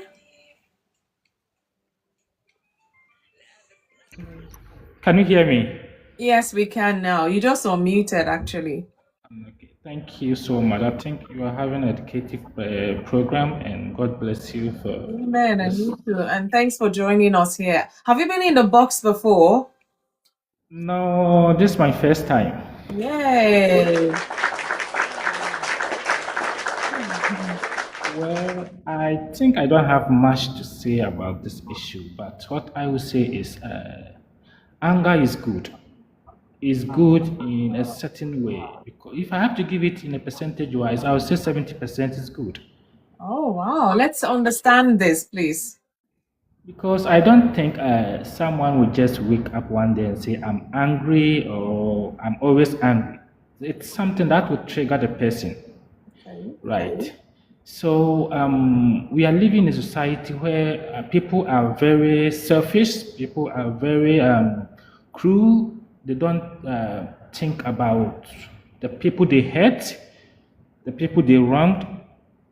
If they are going to be okay with that, they don't care about who they hurt. And for you to express your anger, I think is very good. It also helps you to live very long. Because the moment you keep on taking the bitter pills, and it hurts you inside.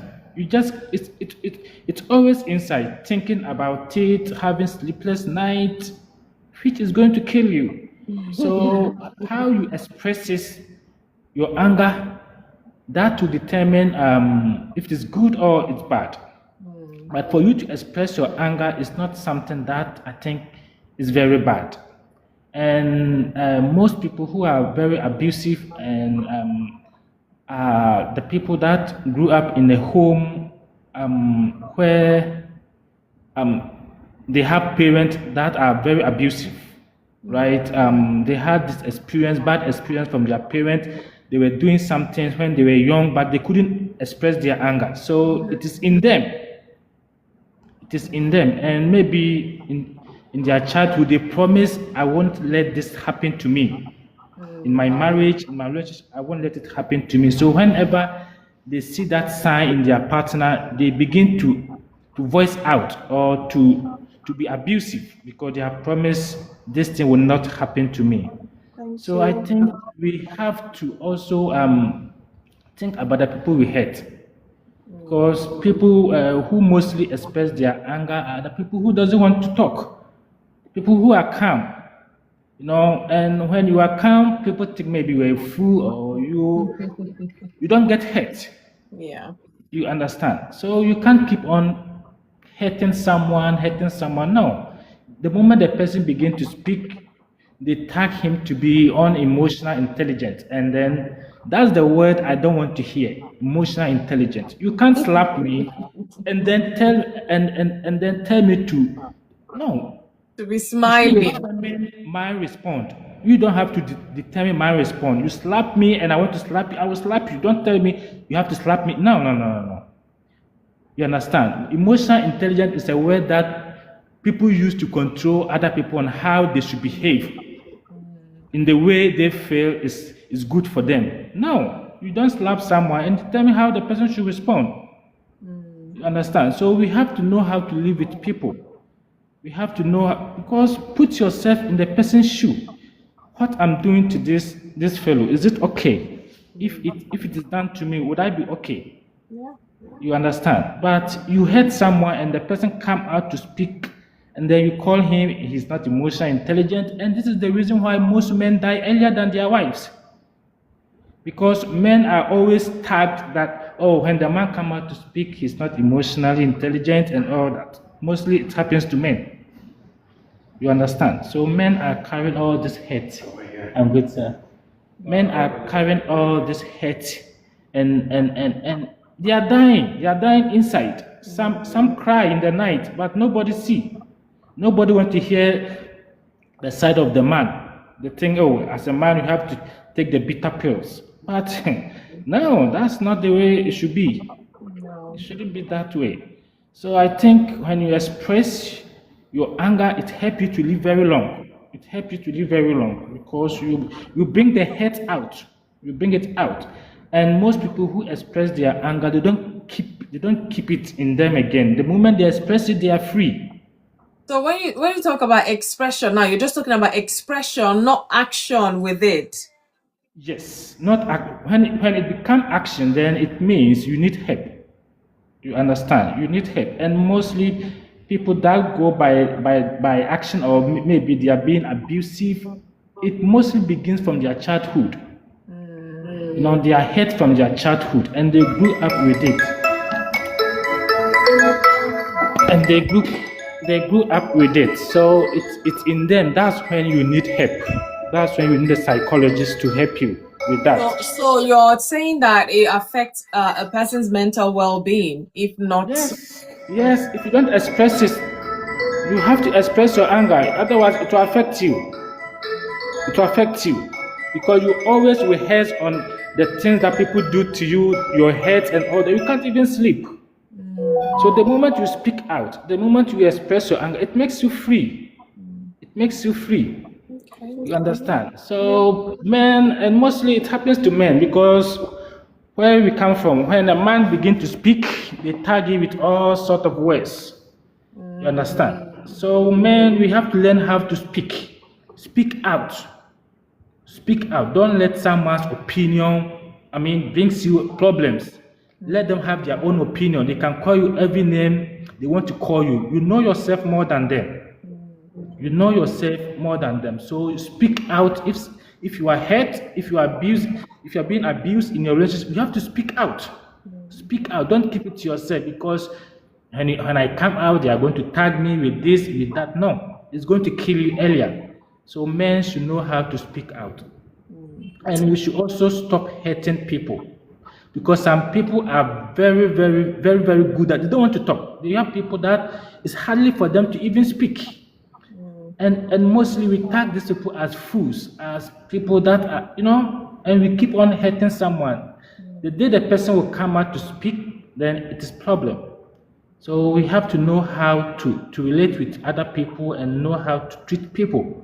Because I will not just get up one day and say, I'm angry, I'm abusive. No, something has to trigger me.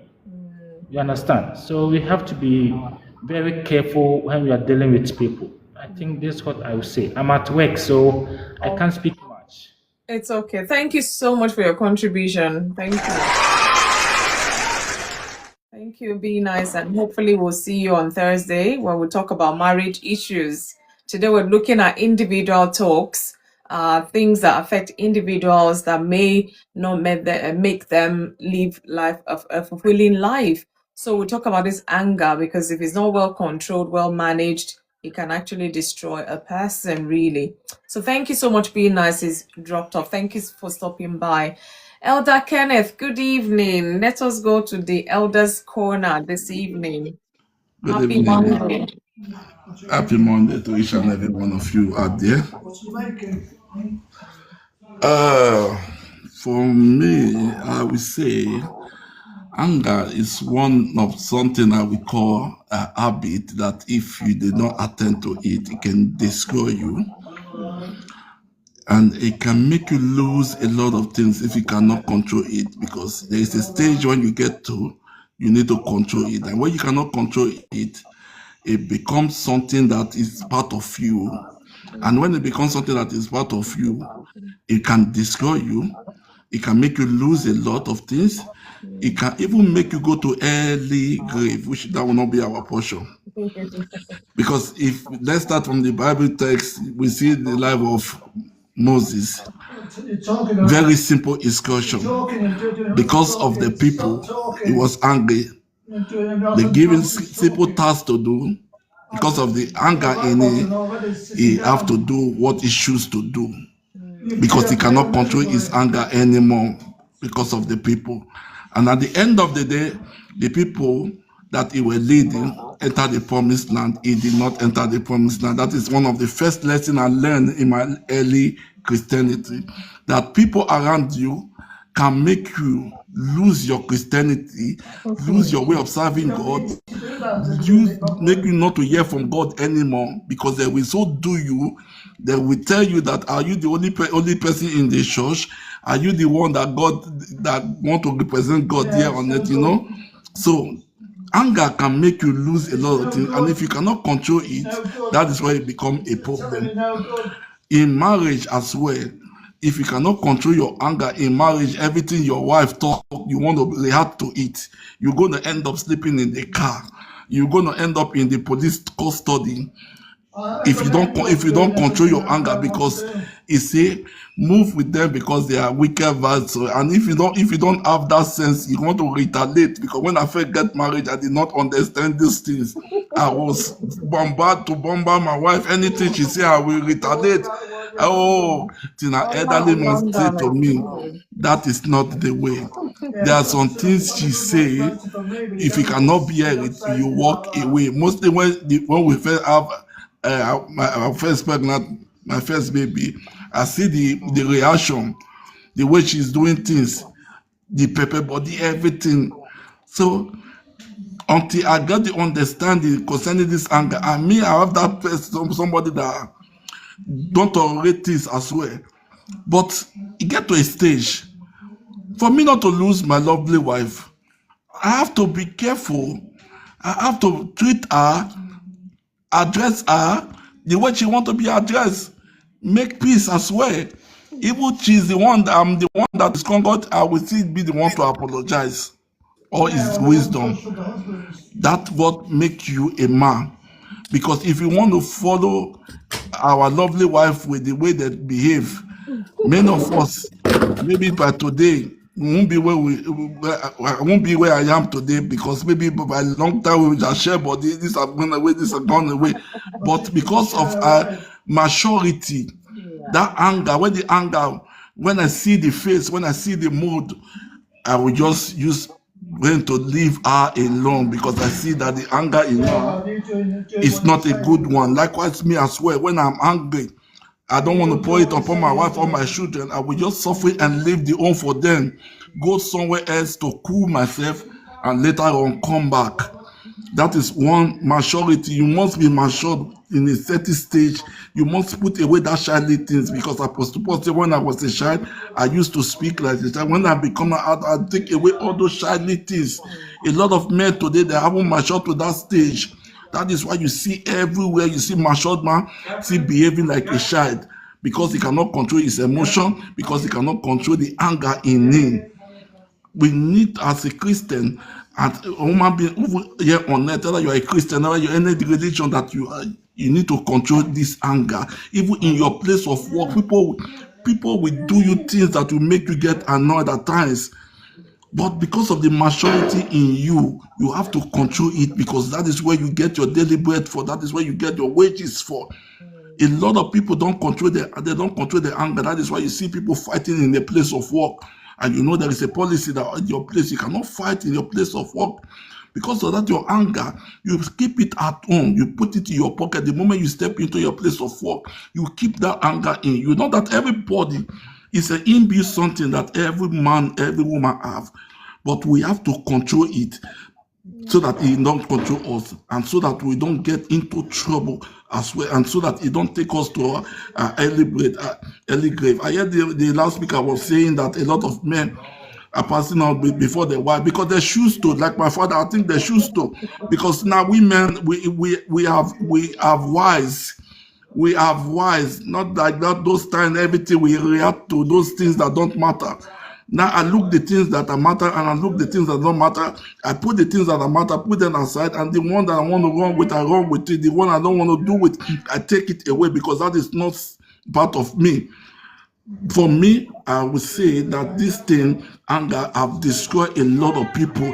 I know a marriage couple who are passing because of this pepper body, the man have pepper body, the wife every time fight, and if you see the problem, they don't know that this thing is affecting the kid as well. Not until the kid have to report in school before the man have to begin to put himself in a position that he chooses to put himself. Today now, I've tried to counsel him and he's matured a little bit. So when there is a problem now, the most what he do, he have to call me and say, oh, just walk away. Just walk away, go and calm yourself anywhere. So that is the maturity you have to put in place for you to have peaceful life. Not that everybody, you can do whatever you want to do, but we are talking about what is going to happen next. Anybody you can do whatever you want to do, slap anybody, but the repercussion, that is what we're talking about. A lot of people, I know a friend that since 2016, he have been applying for Italian passport because he fought the police. Because of that, they cannot give him his passport up till today.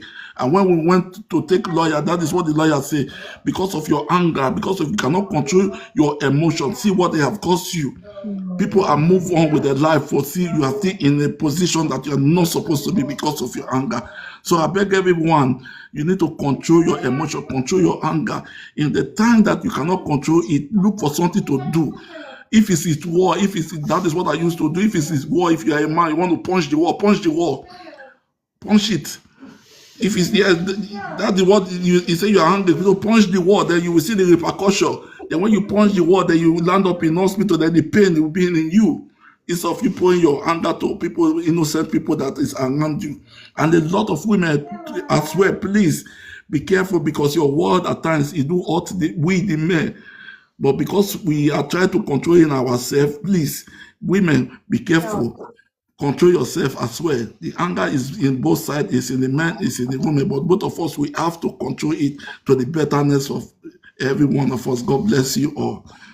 Sir, before you put your mic off, do you think anger can affect a person's mental well-being? Yes, I think very well it can affect you if you cannot control it. It can make you go to early dementia. It can make you confused in life if you cannot control it. So for me, I would say yes to that question. Okay. Thank you, sir. Thank you for your contribution. Hey, men help the women help the men, so that they say be your brother's keeper. These things, when we sit and talk about it, it sounds easy, but you and I know that in the practical terms, a lot of people are still struggling. A lot of people, in fact, it has put them, some have gone to prison because of uncontrolled anger. Some have lost money. Some have lost people, relationships, all sorts because of uncontrolled anger. So this is a moment in life we have to pause and think, reflect. Your anger level, is it under control? Do you control your anger or does it control you? What are the repercussions so far? So far that you're not able to control it, have you been experiencing good times in life, or has it brought regrets and all of that? Thank you so much, Susan. So these are things we need to kind of reflect on. We want to enjoy the essence of living. If anger would deny us that, then we need to learn to manage it rather than it's managing us. So thank you so much. So this is where my box has been going back and forth. I don't know. I think Susan or Lala, who came in first? So the lady who carried knife to speak to her boyfriend used her beauty a lot, but after it stopped working. Oh, okay. Thank you, Leslie, for putting that. I think there's other talks that have gone ahead of that. Lala, did you meet Susan? Susan, did you meet Lala in the box so that nobody wastes too long? That's what I'm trying to find out. Otherwise, I'll just pick someone to speak. Yes, Lala, are you there? Good evening. Okay, I am sure you guys, you have to remember that you need to unmute if you want to speak. Sometimes I forget, or some people might forget. So, okay, Lala, I don't know if you're ready to speak or not, or I'll come to Susan. Hello, good evening. Good evening, Susan. How are you? Happy Monday. Happy Monday to you all. Good evening, everybody. So let's hear your views about this talk of anger. What is anger to you, and do you think it is always negative? Let's start with that. Let me start with the second one. Okay, Anger is not second. always it's not always negative because there's always a positive side to everything. Okay. For an action to come, a reaction will follow. Thank you, listening. So the thing is, when you remember when Jesus went to the temple and flogged everybody out, he was not happy about that. So those, when you talk of holy anger, those are the kind of anger you do to correct. And sometimes, like the Bible says, that he corrects those that he loves. He chastises those that he loves. Chastise might be through talking, through action, through things. But then if you now take it to the other side, where people now overdo things, even when we talk to the kids, you've told them to do one thing and you keep repeating it.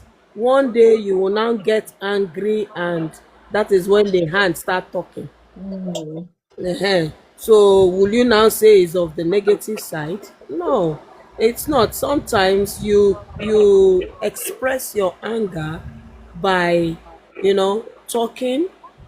There are different ways of expressing anger. But then when you now talk about your mental well-being, that is why you see a lot of mental patients, they have that anger management issue. And most patients with ADHD, autism, EUPD, personality disorder, and all that, they have that anger in them. They are very, very, everything irritates them. Every little thing just irritates them, and you will now be wondering what happened when you were growing up. You see children, they are angry, they are stamping their feet, bang, bang, bang, they are slamming the door. Those are signs, and if you don't work on it now, as they grow up, they grow with it because they feel it is normal.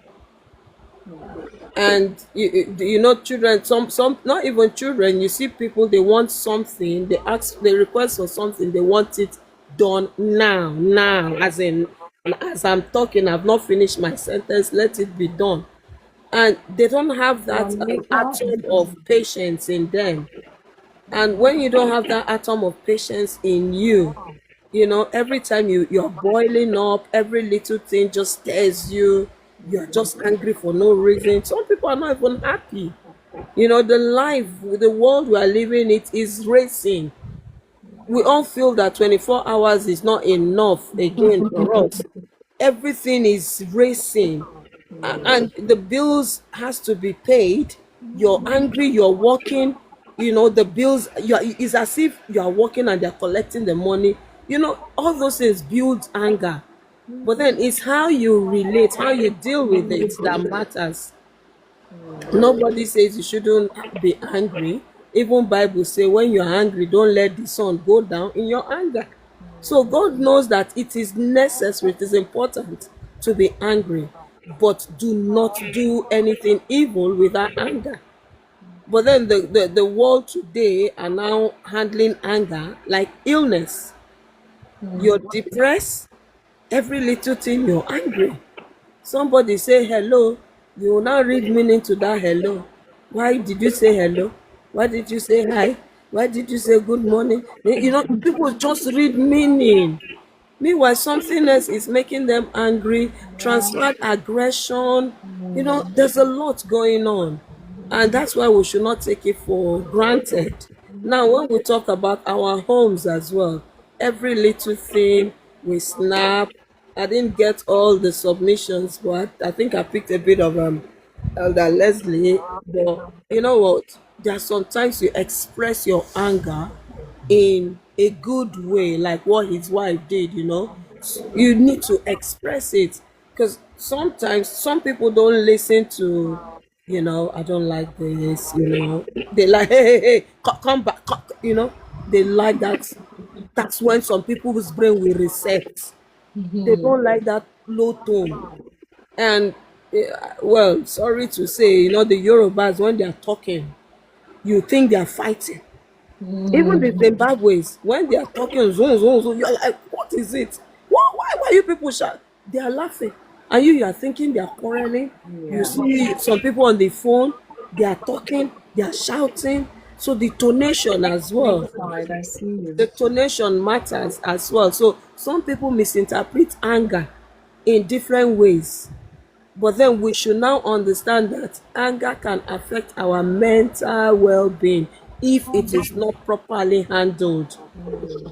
There is a positive way to anger and there is a negative way to anger. When you now allow anger to control you, control everything you do, then you know that there is something wrong somewhere. You need to go and see the doctor, and that is where people go for anger management program and all that, because everything their wife or their children, their family says, it just gets them on the nerves. This is somebody you used to love, all of a sudden everything he does irritates you. Something is wrong somewhere. So it's either you are sick or you need attention, because anger is a gradual process. It keeps piling up, and the day it will explode, even the wall will be running from you, because when you punch the wall, you will rip the wall into two. And it's so bad now that the things that we see in the hospital, we see our black children doing it as well, and you see them there, you're wondering what happened, why all this, why? You're just angry, you punch. One was angry, was he on Saturday, or be on Friday, he punched two patients, a black boy, a black Nigerian boy. What would have led you to, because he's got some psychotic madness in him, and you're telling him he does not even have insight of what is wrong with him. So they've allowed this thing to pile up and pile up. Now it's become an illness that is only medication now that can help you out. So allowing anger to pile up that way, it's going to affect your mental well-being. Even when you're driving, you're like, boom, boom, what is it? Calm down. You know, sometimes I just tell people, when you get to the house, drop everything at work by your doorpost and enter. Because if you carry transferred aggression from work to the house, from house to work, it's going to cause chaos. And at the end of the day, there will be no balance in your life. You know, you are always angry. Even when you're talking to people, you sound angered for no reason. People just talk and you just get angry. You read meaning. You need to meet people that read meanings to everything, and you'll be wondering, shey, is this little thing I said that this person just made a big sin out of? You know, so it's really, it we need to work on our anger management, no matter how, especially with the children. We should start to help them, because we know better. We should help them. Otherwise they will all end up, god forbid, they will end up in a mental home, because that is, they will start giving them beautiful names, and you will now be wondering, where are these names coming from? Before, we never knew that depression was an illness. Anxiety, we didn't know it's an illness. But now it's becoming an illness that has a medication. The medication does not even cure it, it just stabilizes the person. And if you don't take it, you relapse. So why do we want to go through that process if we can control our mindsets? Thank you very much. Thank you, Susan. It can affect mental well-being, and accumulation of that unmanaged anger would result to that. So let's look out for our children, because some children from right age is sharing toys. You can't share. Their friends will come over to their own homes, and their parents, they will share your toy with your friend. Oh my goodness, the anger they will show you, and then you just leave that child. Oh, they're just children. that's when you should start taming them, helping them to start learning how to control anger. You will tell them the reason they need to share, make sure they understand, and make sure they actually share. From there, it becomes a way of life. But if you just leave that, in fact, they will start exhibiting their anger on you yourself as a parent if care is not taken. So let's look out for our children. And that's one thing, another angle we kind of not digress to, I mean, progressed into actually, because it goes a long way, it matters a lot. And I like the fact that I say we're adult, we know better. So, but sometimes, Susan, adults that don't know better, how would they know to even help their children channel, such anger in a positive way, so to say? Or we're here to learn. Let's do the needful. Otherwise, this thing keeps going from one generation to another, and then you don't want to enter a room and they say, "Who is that?" And they say, Mr. A.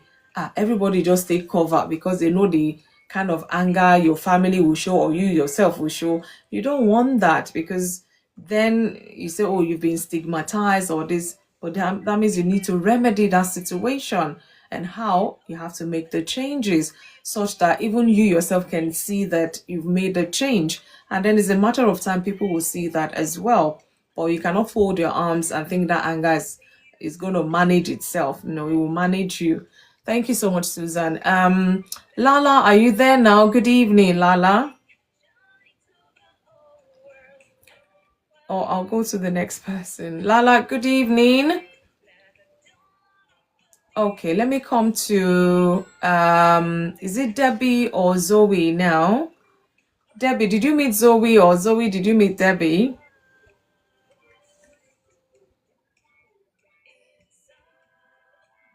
Nobody's responding. I should go to another person altogether. Zoe, are you there? Oh, good evening. Yes, I'm here. Good Oh, evening. good According to my evening. time. Good evening. Okay, thank you for joining us. This is your first time on Insight? Not really. I think second time it does. It's good to have you back. Yeah. Thank you so much. We're talking about this personal topic today, but it affects all of us one way or another, because even people around us, they might exhibit anger in such a way that it will anger us ourselves. So we're looking at what is anger to you, and do you think it's always negative? Well, this topic tonight is a it's a very deep one, and it need to be managed with care. I was just going and saw the topic anger. I have to pause and wait. I thought that maybe even at this platform we are going to demonstrate the anger and start quarreling here, but No, we don't do that here on Insight. Everybody takes their turn. We all have the space. We have the time by the grace of God. So everybody gets to have their say. Otherwise, yeah. I feel that being angry is not a bad thing to be angry. To be angry is not a bad thing because of as far as we are human being, Yeah. we are permitted to be angry. It is not actually a sin itself to be angry. No. The Bible always says there's a spirit in man. Man does not live in the spirit for 24/7, but there's a spirit in man. So being angry is not a sin. Thank you, But John. we are trying to see what happens when you get angry. How do you react when you are angry?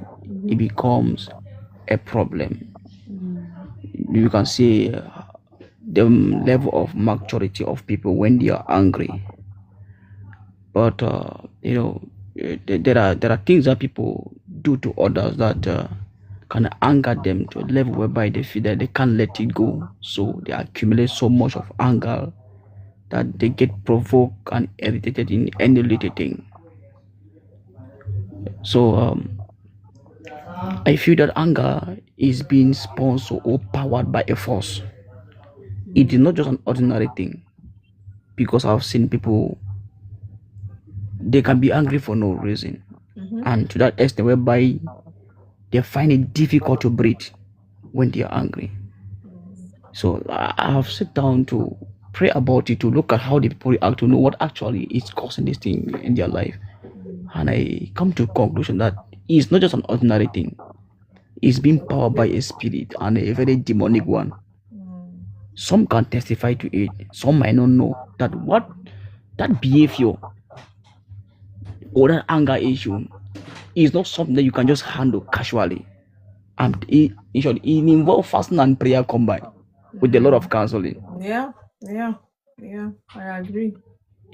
A lot. Jesus never told us to be angry. We must be angry. Yes, we must be angry.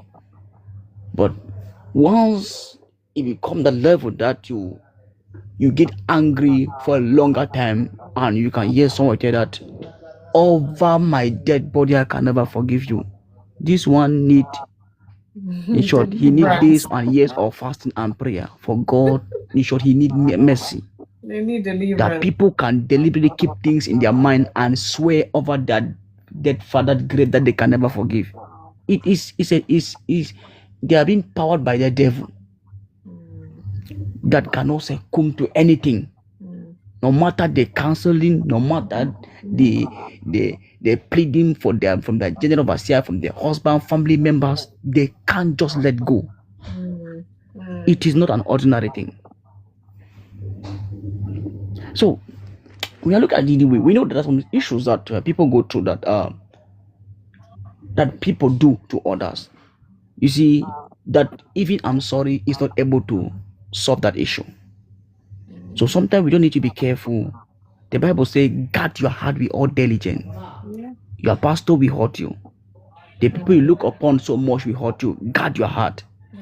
I don't know, I've practiced it for some time, and I can see myself sometimes. I tell myself that there is no one in my contact, in my phone I cannot call. I don't know if I'm angry with somebody. I don't know if I have someone I'm not talking with. I don't know, but I feel like I've practiced this for 15 years. I don't have anybody I'm angry with. I don't know. And there is no contact in my phone that I can only block you when you are stressing me for other things. But I'm not angry with you, but I don't just want to talk. I've decided to be happy. In short, never to put the keys of your happiness in someone else's pocket. Neither your husband is not responsible for it somehow. Because I think one of the reasons that these people have been angry too much is a lot of expectation for things that are not even there. They are not existing.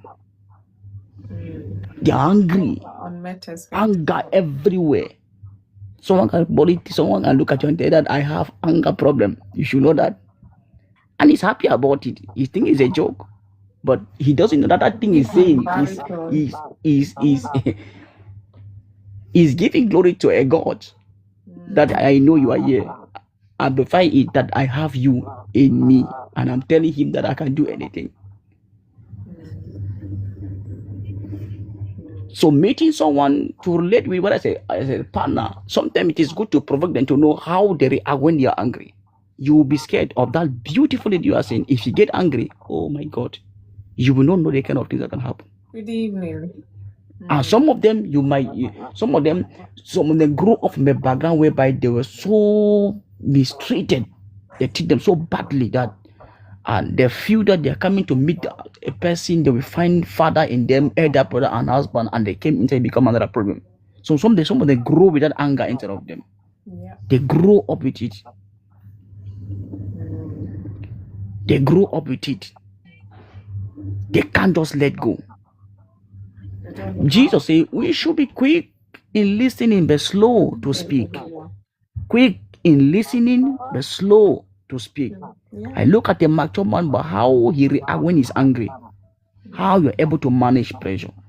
How you're able to manage controversies. When you are being hurt, how do you react? I respect that kind of people. Because the things you send out when you are angry, you can't reverse them back again.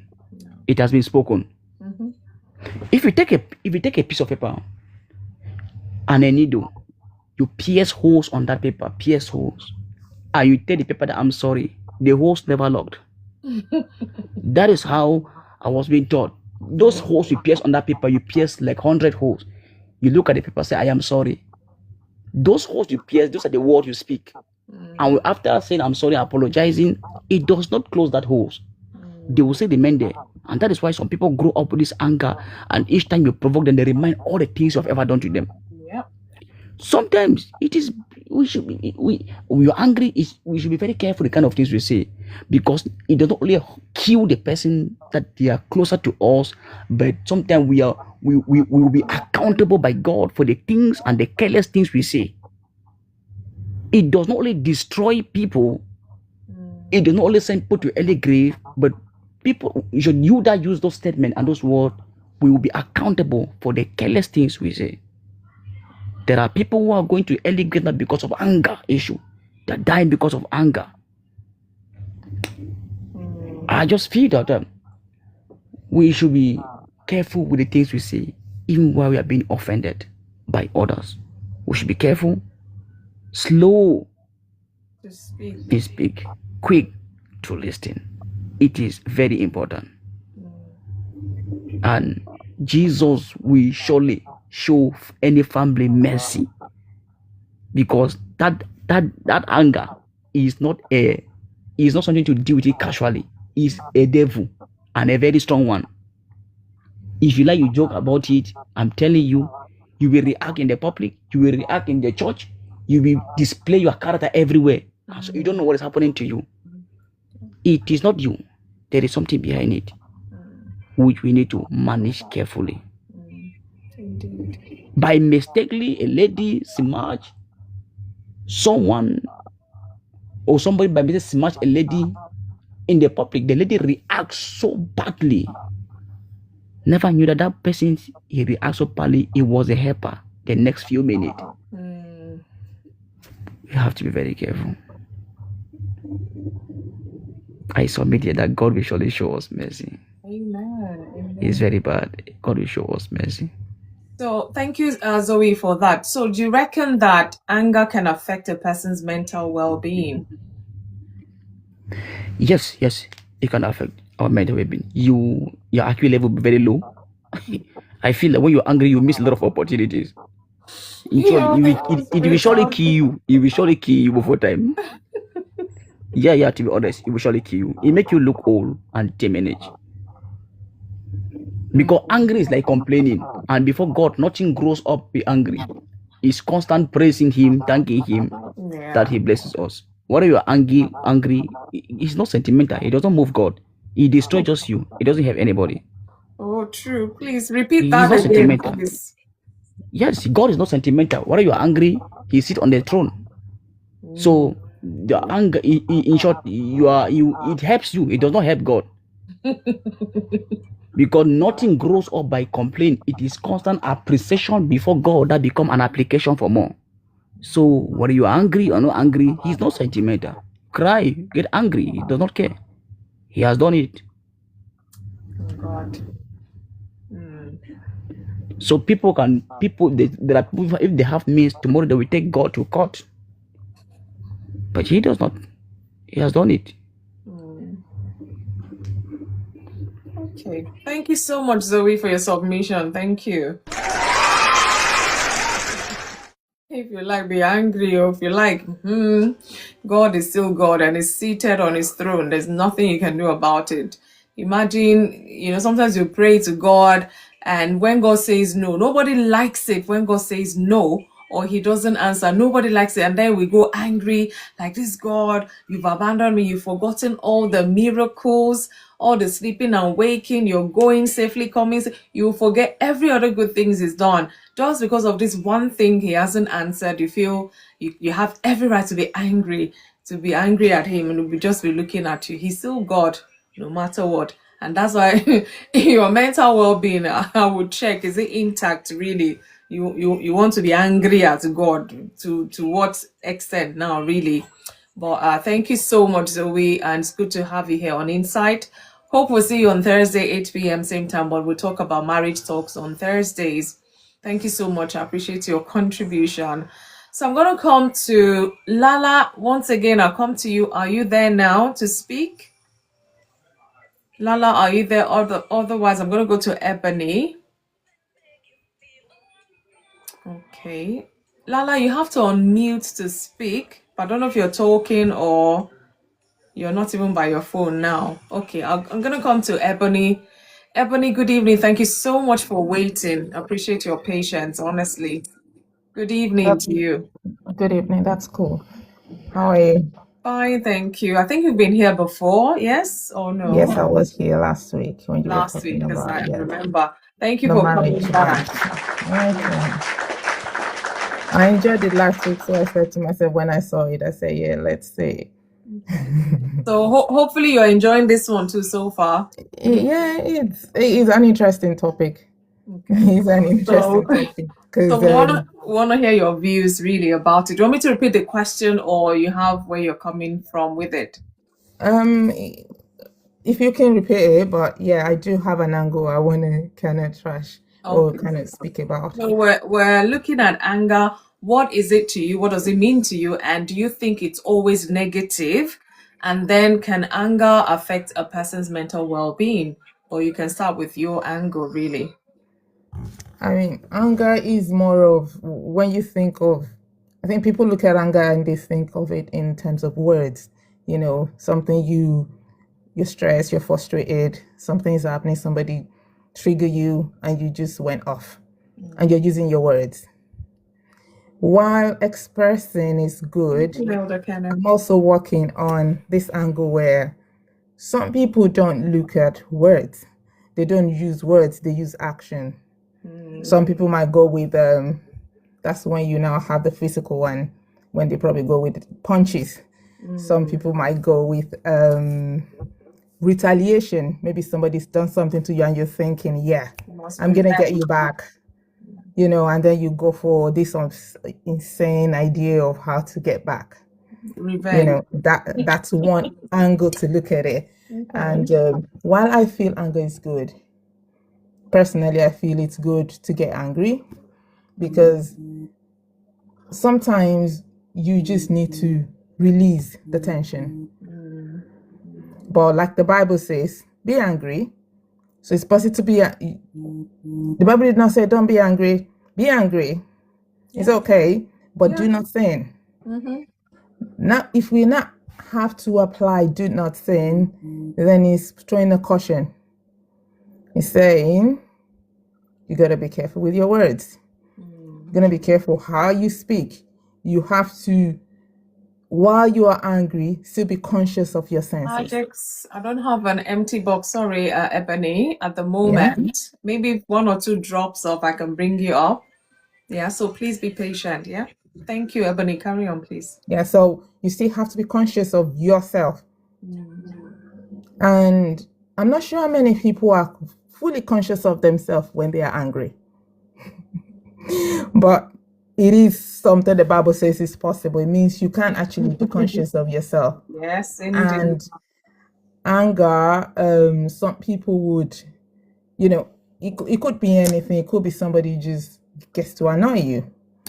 And you go and you've been doing it's too long. Sometimes people take advantage, they just want to keep chipping until you, if it's some people will keep coming until you get to that stage where it's like, that's enough. And then you want to say something, you want to express it, you want to say, I don't want that. Or don't do that again. Because some people will not hear until there's a firm, like, this is where I draw the line. Yeah, this is where I draw the line. You can't do that again. Some people will not do that. They wouldn't do that. So that's why I feel like it's good when we're able to express ourselves, but we have to be super careful. Super, super careful. And here is another angle I feel like anger is useful. It's, there's some things you get so angry at. Maybe the system not working well.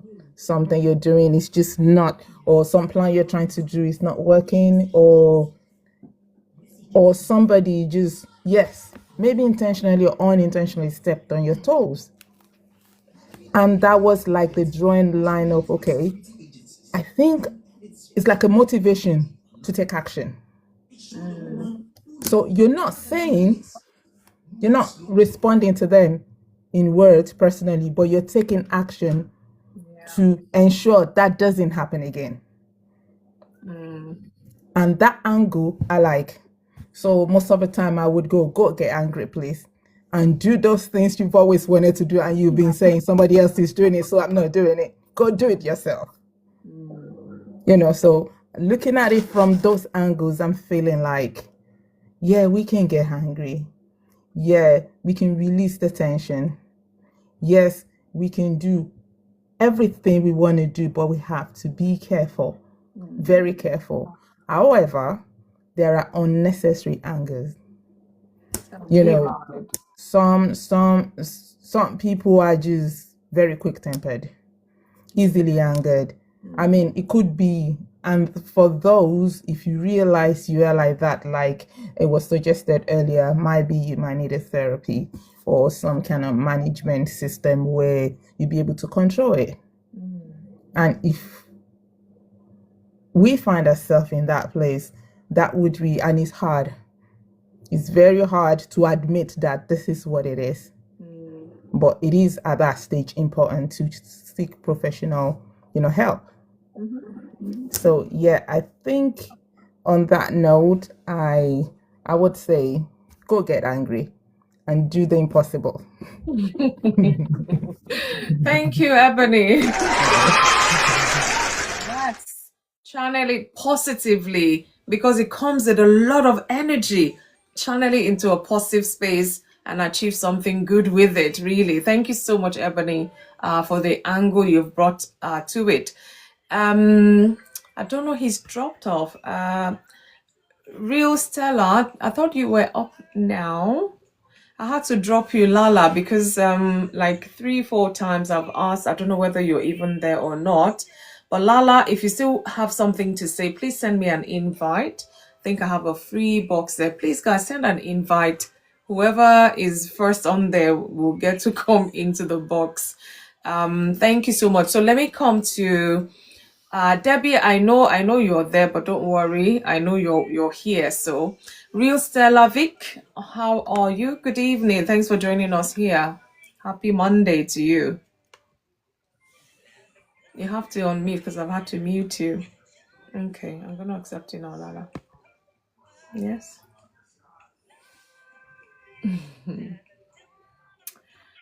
Okay, Lala, are you ready to talk now? I don't know what's happening. I've been asking on or beckoning on you. You're not responding. So I don't know whether you were still in the box or it's just your frame we're seeing. Oh, sorry about that. It's all right. Good evening. Don't worry, I'm not angry.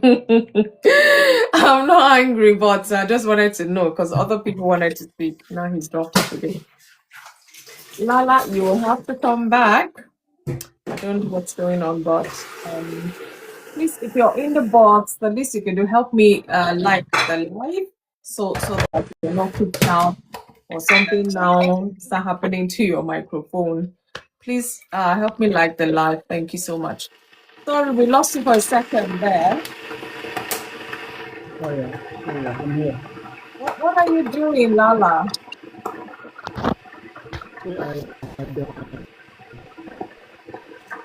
I'm very aware.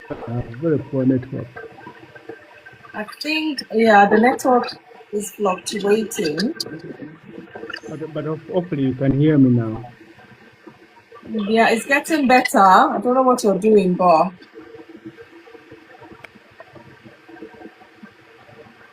Okay.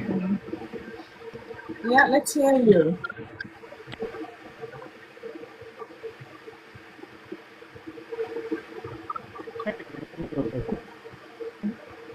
Are you speaking, Lala? I can't hear you. Okay, kindly remind me of the question. So yeah, we're talking about anger today, and what does it mean to you? And do you think it's always negative? And then the second aspect is, can anger affect a person's mental well-being? Well, we have a lot of background noise where you are. I don't think it's my. Oh, okay. Oh, so it's from Real Stella. We can hear you now. If you speak, let's hear you, Lala. Well, hunger of two is both negative and positive. Okay. And the positive one is that so many people have found their passion from anger. Oh, And you have what do to I explain mean? that to us. Yeah, people like Nelson Mandela, Martin Luther Jr. So these are people who saw injustice in their time, and they channeled their anger to solving the problem they had, the problem of their time, like equality, wanted everyone to be equal. So sometimes one way to find your passion is what makes you uneasy, what makes you annoyed. That's almost like a So holy you anger, or is it the righteous one now? Perhaps. perhaps, yeah, to me that's one way to know um, your passion. So sometimes anger, your purpose.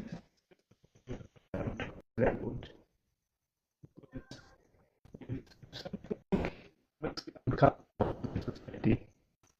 Oh, what's gone wrong now, Lala? We can't hear you clearly.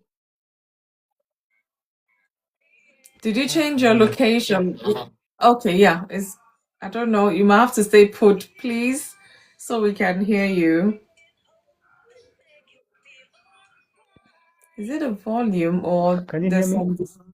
Yes, we can now. Yeah, actually, it's No, better. this should be someone else's device. Increase your voice, Lala. Shan is saying increase your voice or the volume of your device.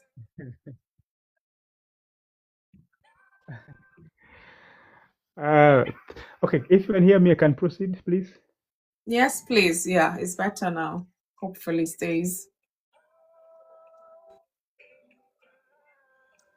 Okay, so I'm going to give two examples to define that word anger. Mm. One day, some guy who works in a workshop, owns a workshop. Sorry. One day he closed the shop like the routine, closed the workshop and went home. So that evening, a very big black poisonous snake entered this workshop.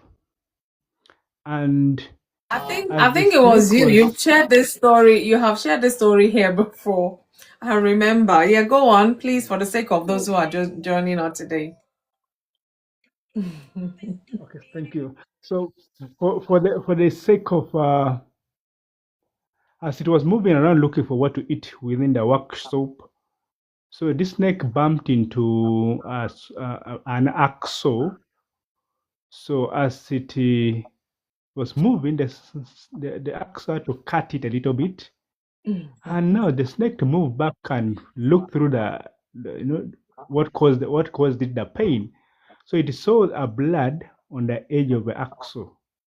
Now because I mean the snake was very fury, and now it went into the axle with the full force of biting an axle that is causing it the pain. And of course, what would a bite do to a metal? So at his bite the axle again cut the tongue, and now it began to profusely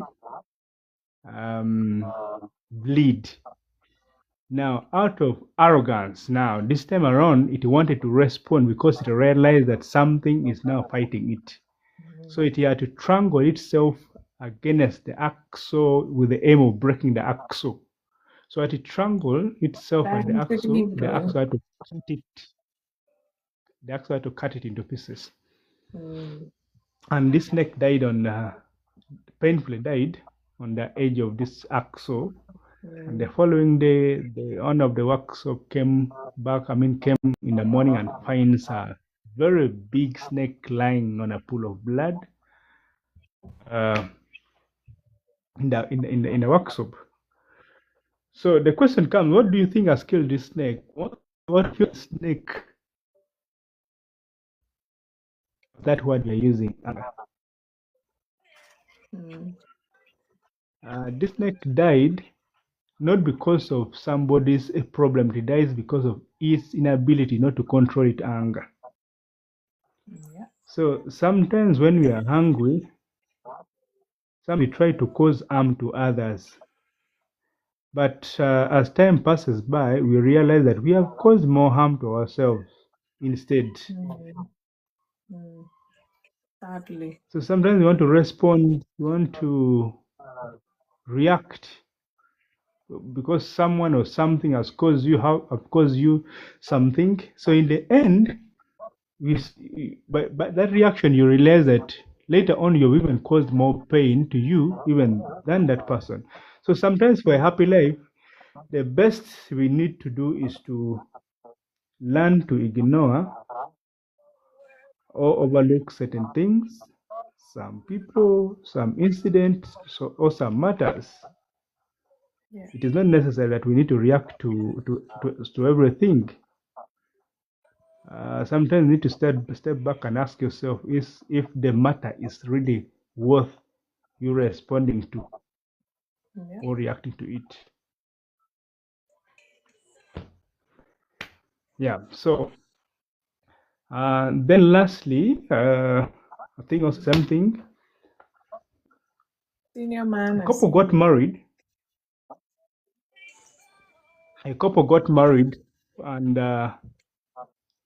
they stayed without a child for some good years. Mm. So as the market company went to buy a dog and to give them company. So after 8 years, this dog had already grown up to become a very large, big dog. The dog protected them in so many occasions against theft and so many things. So they really loved the dog and they cared for this dog so much. So after these 8 years, finally God answered their prayer. They were blessed with a child, and he needed to Mm. see the excitement uh, for receiving a child. After 8 years of silence Mm. and mockery, excited. So the attention shifted from the dog to the child, Mm. and this dog felt neglected and like, no, after all this time, you can't abandon me like this. And dog developed jealous towards the child. Mm. And now the dog, when it realized all its problem was now this child, the dog developed a solution. So one day, this couple were cleaning the compound, and the baby was inside the cradle. And as they were cleaning the compound, suddenly the man looked through the door from the compound, and then guess what he sees? He sees a dog wagging the tail with the blood all over the mouth. How? This man thought of the worst, ran towards the dog, picked a very big metal, hit the dog to death, and he quickly rushed inside. Guess what? The man sees is the man finds a Big very big snake. snake lying close to the child. The dog fought so hard to kill the snake, not Mm. to harm the child. How the man came back to the door, shouted that he killed this faithful dog for nothing. Mm. So you see how, I mean, how My anger led Ghana this fish man. used to be now. The thing So surprised me. the question Sadly. is, how many times have we misjudged people without first finding the fact or the truth? How Mm. many times have we concluded on people without finding the fact? Sometimes anger can lead you to doing so many things without finding the real reason. Yeah. So, Graceful so grace. sometimes, regardless of your experience, regardless of your knowledge, regardless of your privy to the information, lay judgment. Mm. Thank you so much. Thank you, Lala. Thank you for your contributions. Those profound stories, I mean, should hit something in us. Even if it's true, whatever it is, find out first. Don't assume and just feel, because they say all that glitter is not gold, because you don't know really. Is it gold? Could be silver. Because of the lighting, it looks like gold. But find out really, because that second story especially really touched me the first time I heard you say it. And I'm like, wow, that dog is gone, and it's gone. But, sometimes we learn the hard way. I mean, we not learn the hard way. It's a big one. It's a big one that should teach anyone a lesson. Don't assume. Anger will make you assume all sorts. Anger will make you react in such a way that even you never believe you could act in such a way. And then, is it justified to start with? So we need to be careful. I think it was Ebony that said that we need to be mindful and be careful how we deal with that anger, what we do with it. It's very important. So thank you so much, Lala, for those amazing stories. It always gets me, really. Thank you. I think the other person I would have called, I think they've dropped off. Yeah, Stella, I don't know if you're still there. If you can send an invite. Please, if you're in the box, just help me tap on your screen. We don't want anyone to be dropped, except they won't drop in themselves. I don't know, round table, if you want to say something. Senior man, I see you there. Baritone, if you want to say something. Tahila as well, PKA. Guys, thank you so much for hanging out with us here on Insight. We're talking about anger today. What is anger to you? What does it mean to you? And do you think it's always negative? And then, can anger affect a person's mental well-being? Yes, it can. I mentioned quite a few bits there when I was giving my submission. I think I wanted to borrow, is it Lala or somebody that spoke before? Because I talked about the types. There's so many types of anger, but I mentioned 4 in my own submission. I talked about the explosive anger. That's the big outburst, shouting, aggression, and all of that. And then we have the silent anger. Some people do this. They give you silent treatment, resentments building up. They withdraw because they're angry and they can't talk. Maybe Chan, that seems similar to what you described when you were giving your submission. And again, there's the passive aggressive anger as well. Indirect hostility, sarcasm, being stubborn unnecessarily, that comes with a passive aggressive anger. And then the righteous anger, of course, comes towards like injustice. I think it was Ebony that mentioned something similar as well. Wrongdoing handled in a godly way, righteous anger. And then there Leslie and I say something about the holy anger as well. But you see, in all of it, I mean, anger, I guess, is good. That's why God gave us.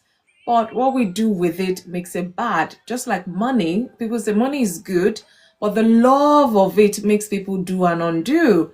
So there's always a reaction from us that is either positive or negative with whatever. I can be angry now. I mean, go and get cutlass and cut your lawn or mow your lawn. Do something positive with it. You don't have to be angry and go stab somebody. Imagine, Shan, the story you shared, your laptop that you threw. What if the guy was still thinking how I was going to lie to you or something, and his head is just there and you just threw? There's an angle to which when you open a laptop that is not. Imagine that angle just hit his head and blood is coming out, God forbid. But imagine if that had happened, probably the police will be involved. Probably somebody will go to prison. A lot could have happened. So we need to be mindful. Controlling one's anger, it goes a long way. Otherwise, you have a damaged relationship. Poor decision making. When you are in that state, you're not thinking clearly. In fact, some people have moments of mental insanity. And then, because what they've done, in fact, not in a million years could you say this person did this, but then it does happen.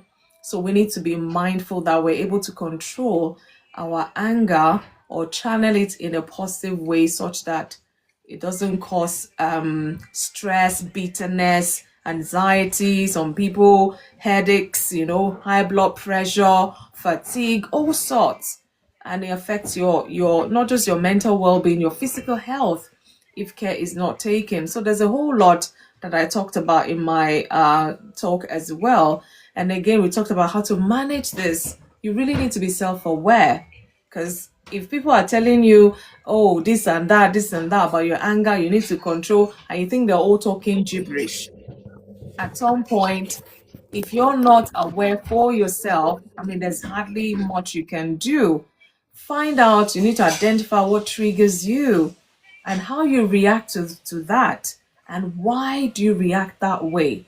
Some of us mentioned upbringing, background. You know, your parents, they've lived their life, they're gone. You are a full-blown adult now. If you cannot manage your anger, if you cannot go to anger management class or course and do something about it, you can't keep blaming your parents. I mean, they've done their own and they've gone. It's not left for you to do the needful, especially if it's like chronic anger you have when issues or situation doesn't go your way. You need to be mindful. Not every emotion requires immediate reaction. Sometimes you need to pause and then react later. Otherwise, you're going to do more damage than good. Must relax and remain calm, can't act like kids. Joe, thank you for saying that, but you and I know that it has nothing to do with age, really at all, because sometimes you might see a teenager who's mature. You see things that other teenagers, they will lose it, and this person is cool, calm, collected, the way they're handling it, and yet you will see a full-blown adult who you think should know better. My goodness, they've destroyed everything before you can say Jack Robinson, you know. So really, it has to do with our mental well-being, your state of mind, because we will get angry. Something will make you be angry, but what do you do with that anger is really the issue. Okay, Bible talks about anger. If you go Google it, it'll bring also, I mentioned few, bearing with one another, forgiving one another, so that you're not retaliating all the time, revenging. Some people, they don't know how to let go. Shan said that, or Ebony or somebody. They don't know how to let go. You hurt them a little, you will get a full dose from them. They will tell you, I'm forgiving, it's okay, it's gone. But they are plotting their revenge, because they will definitely come back. Some people do not know how to let go. Honestly, I've met one or two like that, and I'm like, wow, this person is very toxic when it comes to this. There's no point, because we will offend one another. We would, things will not always go 100% right. Where does that space of forgiveness, where does it come in? You should pray for them, definitely. I shared mine here. So for 3 years, I was praying, Lord, take this anger away. You know, those kind of anger that makes you like, you will shake, anxiety, your heart beating, panic, and all of that. And what kind of anger is this? Fine, I inherited it from my parents, like I said. And I'm like, no, I don't want to be like this. Very young age, teenager, found Christ, was one of the things I had to deal with as a young believer, because it became a constant prayer. Lord, take this anger away. I don't want it in my life. But it wasn't a straightforward thing. It didn't go just like that. It took years, like I said, almost 3 years before I realized, oh my God, I think this thing is finally gone. But then, like I said, I felt people were taking advantage, because I wouldn't even get angry, even when people knew that such a thing would have triggered me or something. I'm like, yeah, I will not waste my energy. But it got to a time I'm like, people are taking advantage. Father, Lord, give me a bit of anger. That one that will not make me cross over to the other side. I had to pray a bit of anger back, I'm telling you, because I felt I was being taken for granted. You might have your own reason. I might have been wrong for saying that, but at least it's under control. And again, self-control comes in, self-discipline. The fact that you will get angry, of course, will come. But how are you in control of that anger? Or is it that anger that is controlling you, and you just do anything anyhow? When you're angry, you must show them that you're angry, and yet you destroy things around you. We need to be mindful. Let me see who has come back. Okay. Okay, Ebony came back. You've given your submission. Debbie, I'm going to come to you. You help us round this up because every other person they've dropped off in and out. I don't know. Thank you, Joel. Thank you for the compliment. Yeah, thank God. Debbie, good evening, and thank you so much for your patience today. Thank you. I hope you're not angry with me. I hope Debbie, you're not angry with me. Leslie, if you want to come back, let me bring you back. There's still space in there. Baritone, let me bring you back. Maybe you come and do the I've posted it, my tongue twister today. I want new people to even attempt the tongue twister for today. Let me see. It's still there. I posted it so that we can practice. Wise words win where wild wrath worsens wounds. 3 times without blabbing. We're going to come to that. But let's hear Debbie. Debbie, good evening. Let's hear your submission. People are dropping off. Interesting. Debbie, okay. Good evening, my lady. Good evening. How are you? Happy Monday. I wish you same. Happy New Week, everyone. Hey, I bet they're wishing you the same. Joe, how do you know? Sorry, Debbie, can you see what Joe has put on that screen now? I'm trying to understand how we get here. You're a true African woman, a true fufu eater. Who told you? Can't remember the last time I ate fufu even. And goat stew with okra and pepper soup lover. Yeah, I like pepper soup. I like goat stew. Or that fufu part. You're Congolese. No, Abula is my favorite, if you must know. Not okra as such. Yeah, but thank you. Oh, you know your African women. Okay. Well done. Well done. You tried a bit. I'll give you 60%. Thank you, Joe. Thank you for stopping by. Let me see if yeah, okay. If you follow, we'll follow you right back. Thank you so much for stopping by. So Debbie, please, let's hear you. What say you with this anger? Today is individual talk, so at least you will not tell me it's for the elders. Don't come for me. That's why we can have 3 and others on the side. Really? And you're at peace with that. So what's the question?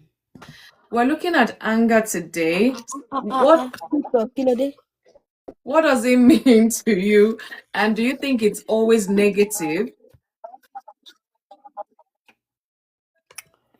Well, anger is anger. Anger is an emotion. It's part of our life. It's part of human. It's what makes you human. So anger is part of it. So I think when it comes to anger, it's not about the emotion as such as about how you express it. It's much of how you express it, how much control it has over you, how much you can manage it. There's nothing wrong in one getting angry, being angry. There's nothing wrong in that. Okay. As long as you are dealing with fellow human being, that is bound to happen. Now the question is, how do you manage it? Yeah. How do you manage it? Who controls who? You or the anger? Big question. Who controls who? What's your level of anger? What level do you get to that you lose control? What level do you get to that you can't control it? If you know yourself to that point, then you know what to avoid, how to avoid it, when to step away when it's getting too much. You know, okay, there are some people they won't fight you, they won't do anything, but if they say anything to you in anger, you need to go and rethink your life from the beginning to the end. Your creation, you need to go back to God and ask God why God creates you, how He creates you. Because when they finish talking to you, That's sad.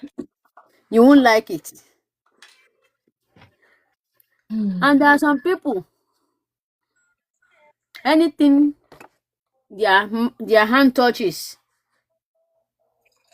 just move. If not, you need 999 to solve your issue. And there are some people, they'll rather leave you quietly and walk away. Not because they are, see, those are even more dangerous people. Because those kind of people, the day they will flare up, you will not expect it. So it's not about the emotion now. It's about how you manage it. Because if that emotion is getting to a stage where now you have to destroy things, you have to destroy things, then at the end of the day, that is not healthy. No. That is not healthy. If you have to destroy things, if you have to see, there are some relationship. When I say relationship, I mean friendship, family, and all that some people, you just realize that they decide not to deal with some set of their family. It's not because of anything, it's just because they are trying their best to avoid doing what they don't want to do. And that is even more better. Okay, let me use myself as an example.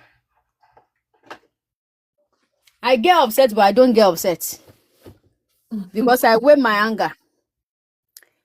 Yes, you have done something now. You have determined how you want to do your. I'm sorry. I think Mr. Leslie is praying for me, but I think you have determined how you want to be foolish. It's your choice to be foolish. It's your choice to do whatever you want to do. But I will now weigh it. What's my loss? Good evening, Relationship Clinic. Okay, I'm angry at this person. I'm so angry at this person. When I was younger, when I'm upset, I don't fight. But if I say something to you, no matter how old you are, you need to rethink your life. But now I look at it, even what I want to say, my reaction,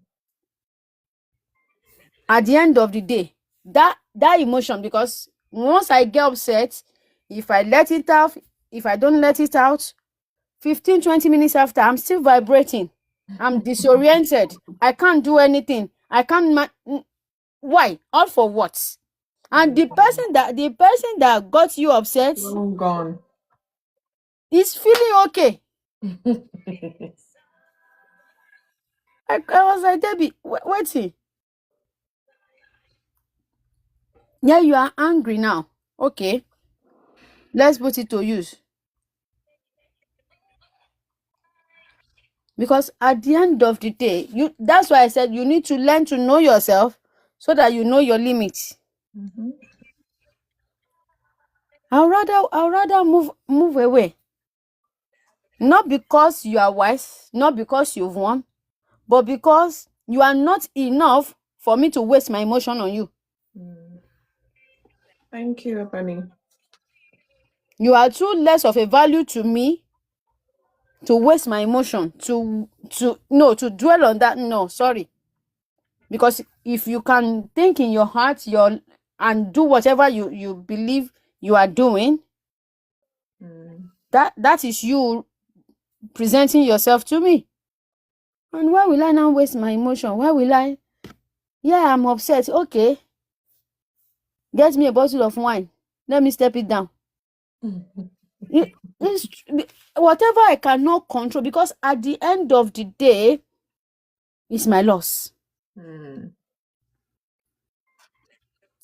I don't know how to, when they say, okay, come and tell us, okay, what now happened? I don't know how to do it. I'm the type that I'm upset, I've said my mind, or maybe we hit each other. They now call me, okay, Debbie, what happened? Come and tell us. I'm the one that is wrong. I'm the one they wronged. You are the one at fault. I'm the one crying. Debbie, tell us what happened. I'm crying. Okay, because I'm too overwhelmed with emotion that I can't even express myself anymore. And I'm there shaking, vibrate. Hello, on top waiting. Matter wey no comot money. Oh, really? Ah. Matter wey no comot money. If you go comot money now, I go say okay. But as I grow in life, I understand. Okay, this is it. This is it. This is it. If it's not worth it, it's not. We don't dwell on it. If it's not worth it, you don't dwell on it. I've already know any kind of relationship I have, friendship or work relationship. Once you started that behavior, I already know that okay, this person's term in my life is short term. I don't put once you get me to that level of emotion, I already know this person is short term in my life. Because I can't always get angry because I want to be with you. No. If that thing that is getting you angry all the time is still there, you are not letting it go. You are affecting yourself. Your mental health, you are affecting it. You just see somebody and your heart will be doing quick on top waiting. Let them go now, Abby. Is it by force? Tell them or let them Is it hear. by force? Once they mention that person's name where you are, all your wires will just you can love them from afar. Oh.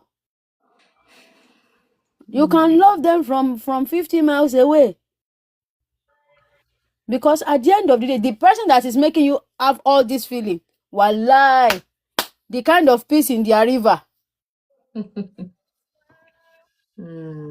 the kind of peace they have in their river is so calming, that when you go to God to even narrate this matter, even God will be looking at you and be like, okay. And I think naturally, when you are angry, when you have that in you, when you have that anger in you, you can't even approach the throne of mercy to pray. How do you want to pray? You won't be able to. That's why the Bible says you can be upset, but do not sin. Do not let the sun go down on your anger. So it's normal to be angry. It's normal to have that emotion.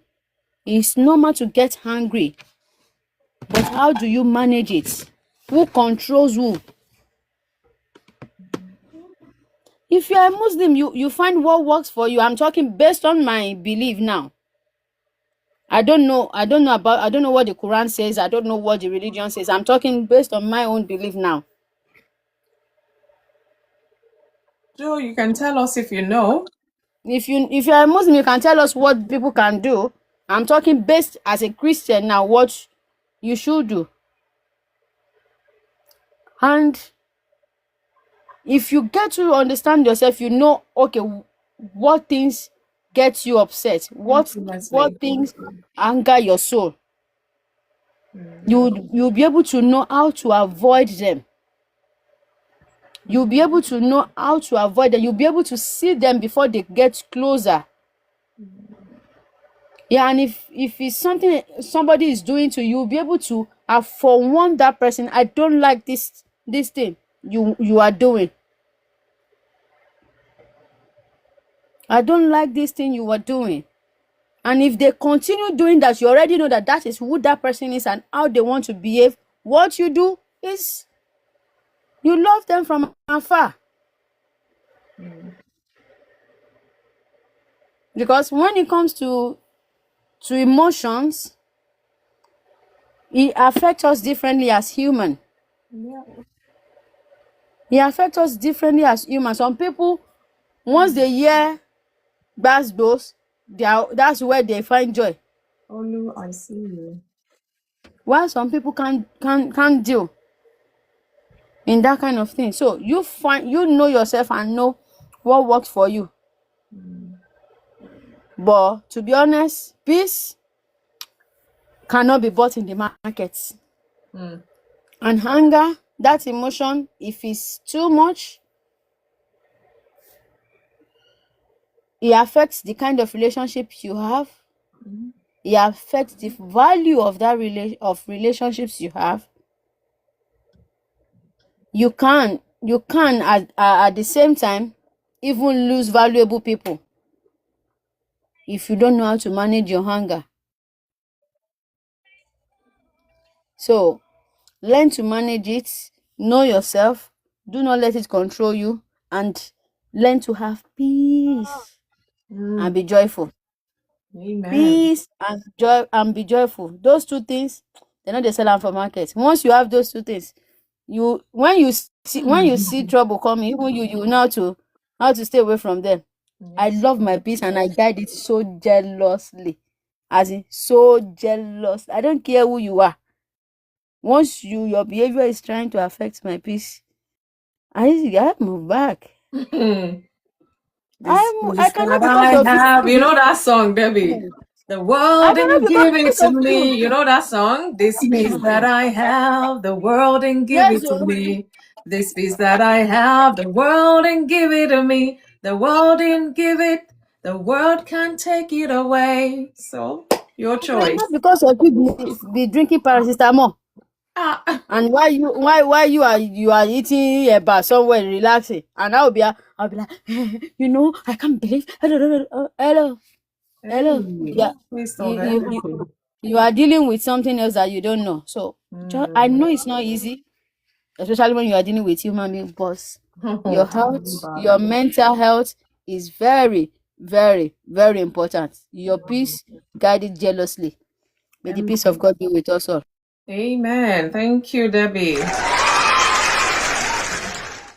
Joe, you're just making me laugh with all your comments there. So yes, that is so true. Once you learn to enjoy peace and joy, you will protect preciously. Indeed, you will. You should be the master of your feelings, of course. Of course. Yeah, we know things will trigger us.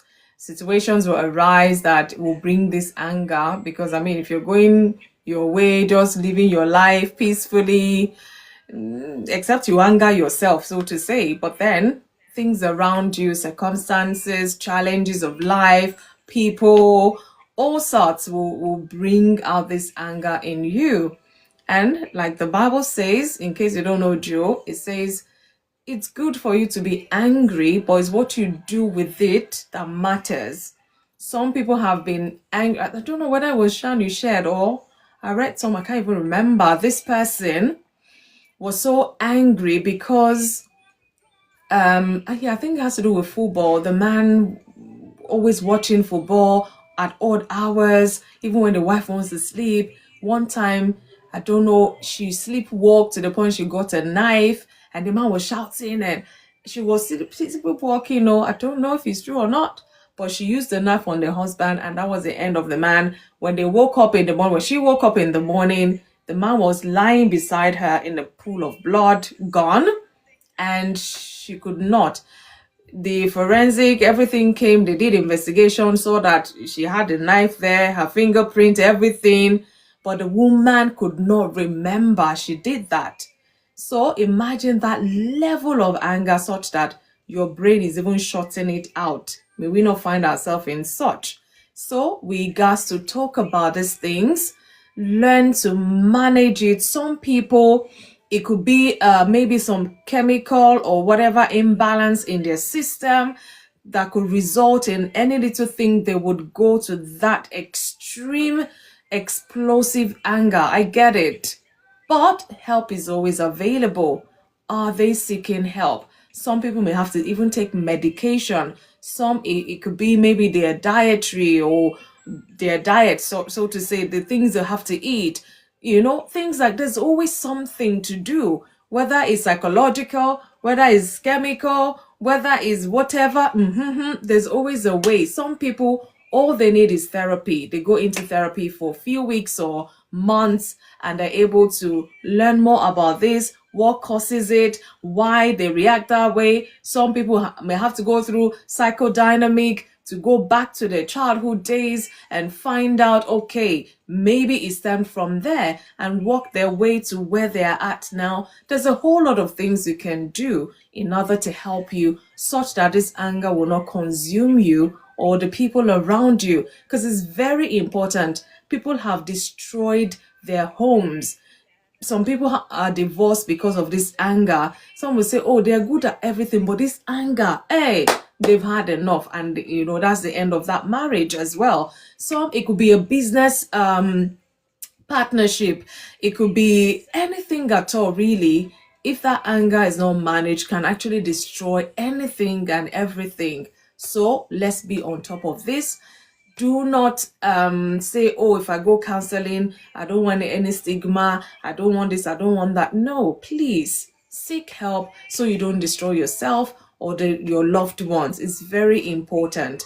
I'm sure, I don't know if there's anybody with a question or whatever. We've done justice to this today. Let everyone go back and reflect where you're at with your anger management level. Are you good? Do you need to go for a course? Do you need counseling? Do you need to see your doctor? Do you need to be referred? Whatever it is you have to do, make sure you're on top of this. If you don't want it to be on top of you, thank you so much.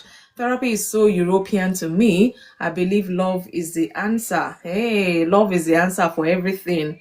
Joe, I don't know, you're in Congo. Are you in Congo? You say you're Congolese. I want to believe you're in Congo, but you might be elsewhere in the world. But I tell you, love is not the answer to everything, my dear brother. It's the bedrock foundation, yeah, no doubt. But there are other bits that needs to come. If I have love and I have this terrible anger we're talking about, it's only a matter of time before I will break things around me. You're in Canada right now, see? So, that part of the world, I bet they believe in therapy as well. So, do something. If it's not therapy, do something. Learn to manage it yourself if you feel you can handle it, such that you're not destroying relationship or people around you or even yourself. So it's very important, but don't bottle it in. You have to express anger as long as it's not in a negative way. We will leave it at that. So please, before we go, let's do that puzzle, that tongue twister. I've put it on there. Let me post it again, or if anybody sees it, copy and paste for me, please. So that's the rule is you say this 3 times without blabbing, as fast as possible and as clear as possible.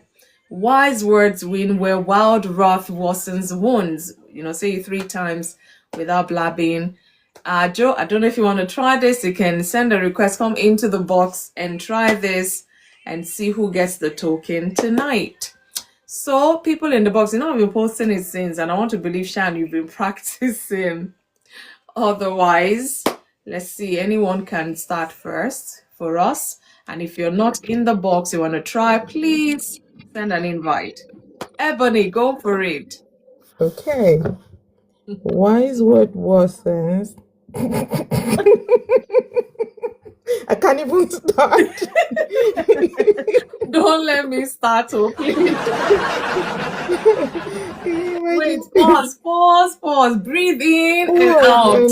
You say 3 times without blabbing and as fast as possible. I don't want you to ask. In fact, it was sounding like you were asking me a question. Wise words, That's me trying. Oh my God. Okay, let's go now. Breathe in and out. Okay. Wise word wins where wild wrath worsens wounds. Wise word wins where wild wrath worsens wounds. Wise words wins where wild wrath worsens wounds. I don't know whether to laugh or to cry or what exactly, so let me laugh. Debbie, fa. Debbie, what say you? Did you hear that? Debbie, on mute. Sean, you're laughing. Why did you call my name? I was I was trying to maintain my peace. My goodness, Ebony, Actually, what part? I had to, What I had part to of? come to this. I had to come to the screen to actually read what she was reading. I was like, oh wow. I'm like, wow. I don't even know. Let me look for my wow. Because the way she read it, I'm like, Ebony, I know you're relatively new into the box, but yeah, no thank. But I'll just give you one ice cream so you can cool off because I bet you're hot right now. Oh my goodness. Well, nice attempt, but not quite. Thank you so much. Yes, let me repost it there. Shan, are you ready? Elder Kenneth, don't drop off. Oh, you're going to cap it for us. I see you, Igbayiola, I think. Igbayilola. Okay, good evening to you. Thanks for joining us. Shan, come on. Debbie, Leslie, please, you people on mute now. Now we need you to talk. Let's laugh a bit before we go to sleep, yes? It's a long week ahead. I love the finesse.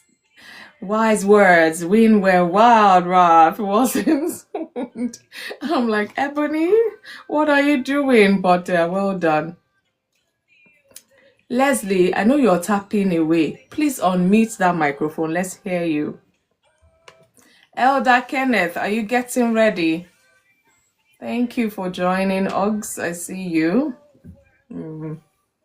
Please, if you want to attempt and you're there, why is everywhere quiet now? Lala, come back, please. Tahila, I see you. You can just come and do. You don't have to even give submissions now. Just come and do this puzzle, tongue twister. The word wrath is failing me. Oh, wrath. Wise words win where wild wrath worsens wounds. Okay, when you're practicing, okay. Maybe when you open your mic and eventually say it might come out right. Who knows? And you can attempt again anyways. Otherwise, I'll just laugh or clap for you. Either one. Debbie, I'm waiting. Elder Kenneth, please, guys, unmute. Let's do this. We have less than 5 minutes to go now. We've not timed ourselves, but at least. You have a woman, so we maybe Elder Kenneth or Elder Leslie or Elder Barrington. We need a man, then another woman will do. Okay, so Leslie, Yeah. Lala, please come and bail your men out. I can still see you there. Baritone, come and bail your men out. Even if that's all your oh, are you still sweating, Shan? Guys, there, come and bail your men out. Ah, see, they've all disappeared. Senior man, come and do this now, please. Let me send you an invite. Lala has disappeared. Elder Kenneth, thank you for liking the live, but please unmute and let's do this. Let's do this. Time is going. I want us to go and sleep on time, oh, please. This one is not my fault. Okay, let's just hear you anyways. Please, Shan. Elder Kenneth, you come on now after Shan. Yes? You have to unmute, Shan. I can't hear you. I was still rehearsing. Oh, Let me just drop the bomb, or I don't know. try. Let's try. Try. Okay. Wise words. Okay. Wise words win where wild wrath worsens wounds. Wise words win where wild wrath worsens wounds. Wise words win where wild wrath worsens wounds. Yay! See, that's way better. Thank you. Well done. There you go. Thank you, Shan. Elder Kenneth, yeah, come and do the last one so we can go and sleep. Leslie, bail him out if he can't. Don't let me do countdown. Oh, we'll do countdown for you, Lord. Leslie and Elder Kenneth, maybe you should have family meeting. Who's going to represent the men? We need to laugh tonight. Practice makes perfect. Yeah, it does. Elder Kenneth, you can stop liking the life even, please. Let's hear you. He's laughing there. Oh, he's laughing. Let me see. I might not be able to unmute you. How do you know I'm laughing?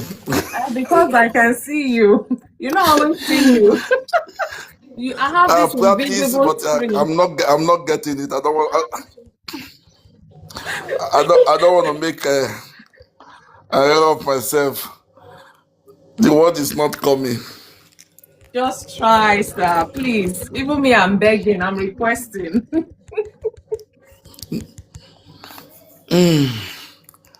The word is not coming still. Please. Try. That's how I reposted it for you. Yeah, I've seen it. The word is not coming. Why is what win?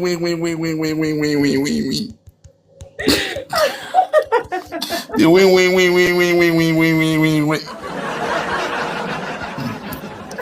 It's only There be one win, Richard. no? It's only one win that is there.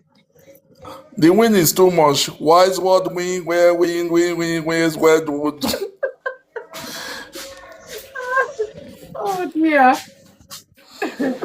Debbie, be right back. Where are you going to be coming? We're rounding up now. Elder Kenneth, you want to try? Just, okay, 2 times, please. 2 times.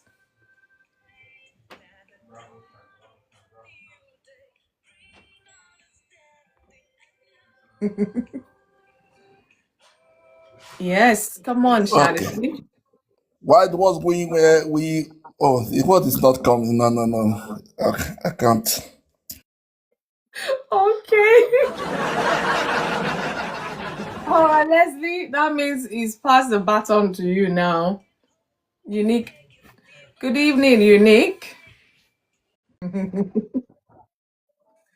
Oh my goodness. Leslie, on mute now. Unique, good evening. Are you here to do the puzzle then? I'll tell you the rules. I've just posted that on the screen. You have to say this 3 times without blabbing, as fast as possible and as clear as possible. Thank you for the follow. I just followed you right back. So if you need practice, Temi T, good evening. Thank you so much. Good evening. So that's the puzzle. You say 3 times as fast as possible without blabbing and as clear as possible. Wise words win where wild wrath worsens wounds. Yes, a big shout out to you, Unique. That's bold. Let's hear you if you're ready. Or else, Leslie, please unmute. Okay, you will have to unmute yourself. I can't unmute you from the box. Unique, are you there? Good evening.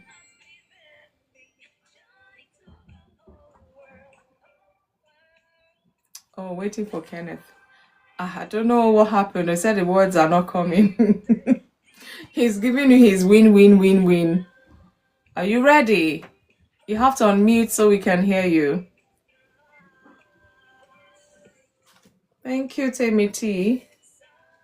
I know a Temi T. Is that a Temi T that I know? Okay, there's a she actually. Temi T, good evening. You can also come up to the box if you want to attempt our tongue twister tonight, because we're rounding off. We want to go and sleep now for some of us. Okay. Unique, I thought you were doing this. Debbie, are you? Mr. Leslie, I didn't hear you. I just came back. I don't know. He's Elder Leslie. Leslie, please unmute for a second. Let's talk.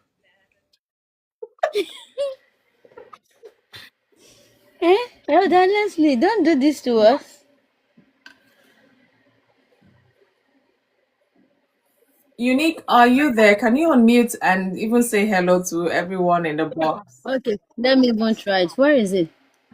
I've tried practicing it. It's just that, well, wise was when where wild wrath worsen wounds. Okay. Wise words win when wise words win wise words. Okay, there be wise words.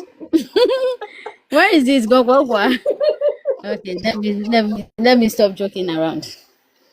Wise words win where world wrought worsen wounds. Wise words win where world wrought worsen wounds. Wise words win where world wrought worsen wounds. Gosh, there's a lot going on there. I see why everybody's running away. I see your mate, bro. I don't even know who tried more. Is it you? I see why everybody. Leslie, why now? Why are you doing me like this? I see why everybody is running away. I see. Well done, though. I see why everybody is running away. What happened? And it's not too long, though. It's just very short one. I will try. Okay, good man. I will try. Okay, let's do it. Wise words win where wild wrath worsens wounds. Wise words win where wild wrath worsens wounds. Wise words win where wild wrath worsens wounds. Wise words win where wild wrath worsens wounds. Okay.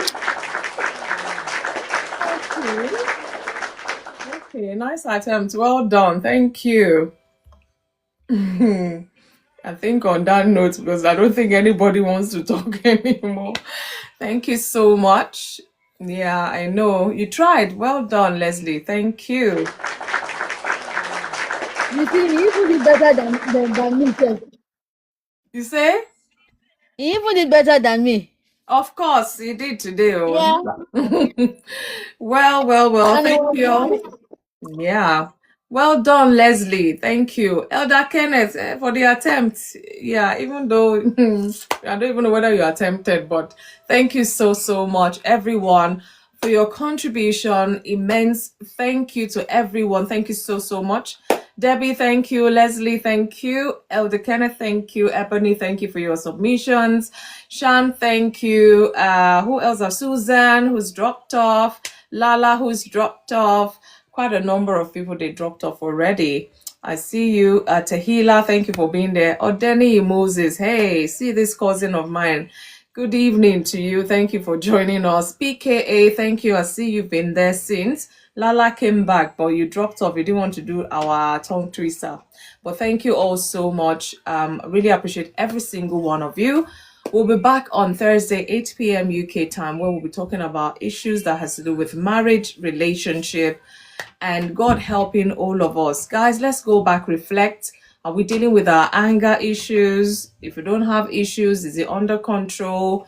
And all of that. Remember, anger in itself is not bad. It's one of the emotions we're going to go through in life. However, what we do with that anger is what makes it positive or negative. Let's choose the positive one. Till I come your way, I remain FunmiRoyal. See you back on Thursday by the grace of God. Have an amazing week ahead. God bless you. Have a lovely night. Good night, everybody. Good night. Thank you, Moses. Thank you, Shan. Thank you, Ebony. Elder Kenneth. Thank you, Leslie. Thank you, Debbie. And Unique, thank you. Baritone, yeah, remember, thank you. Who else?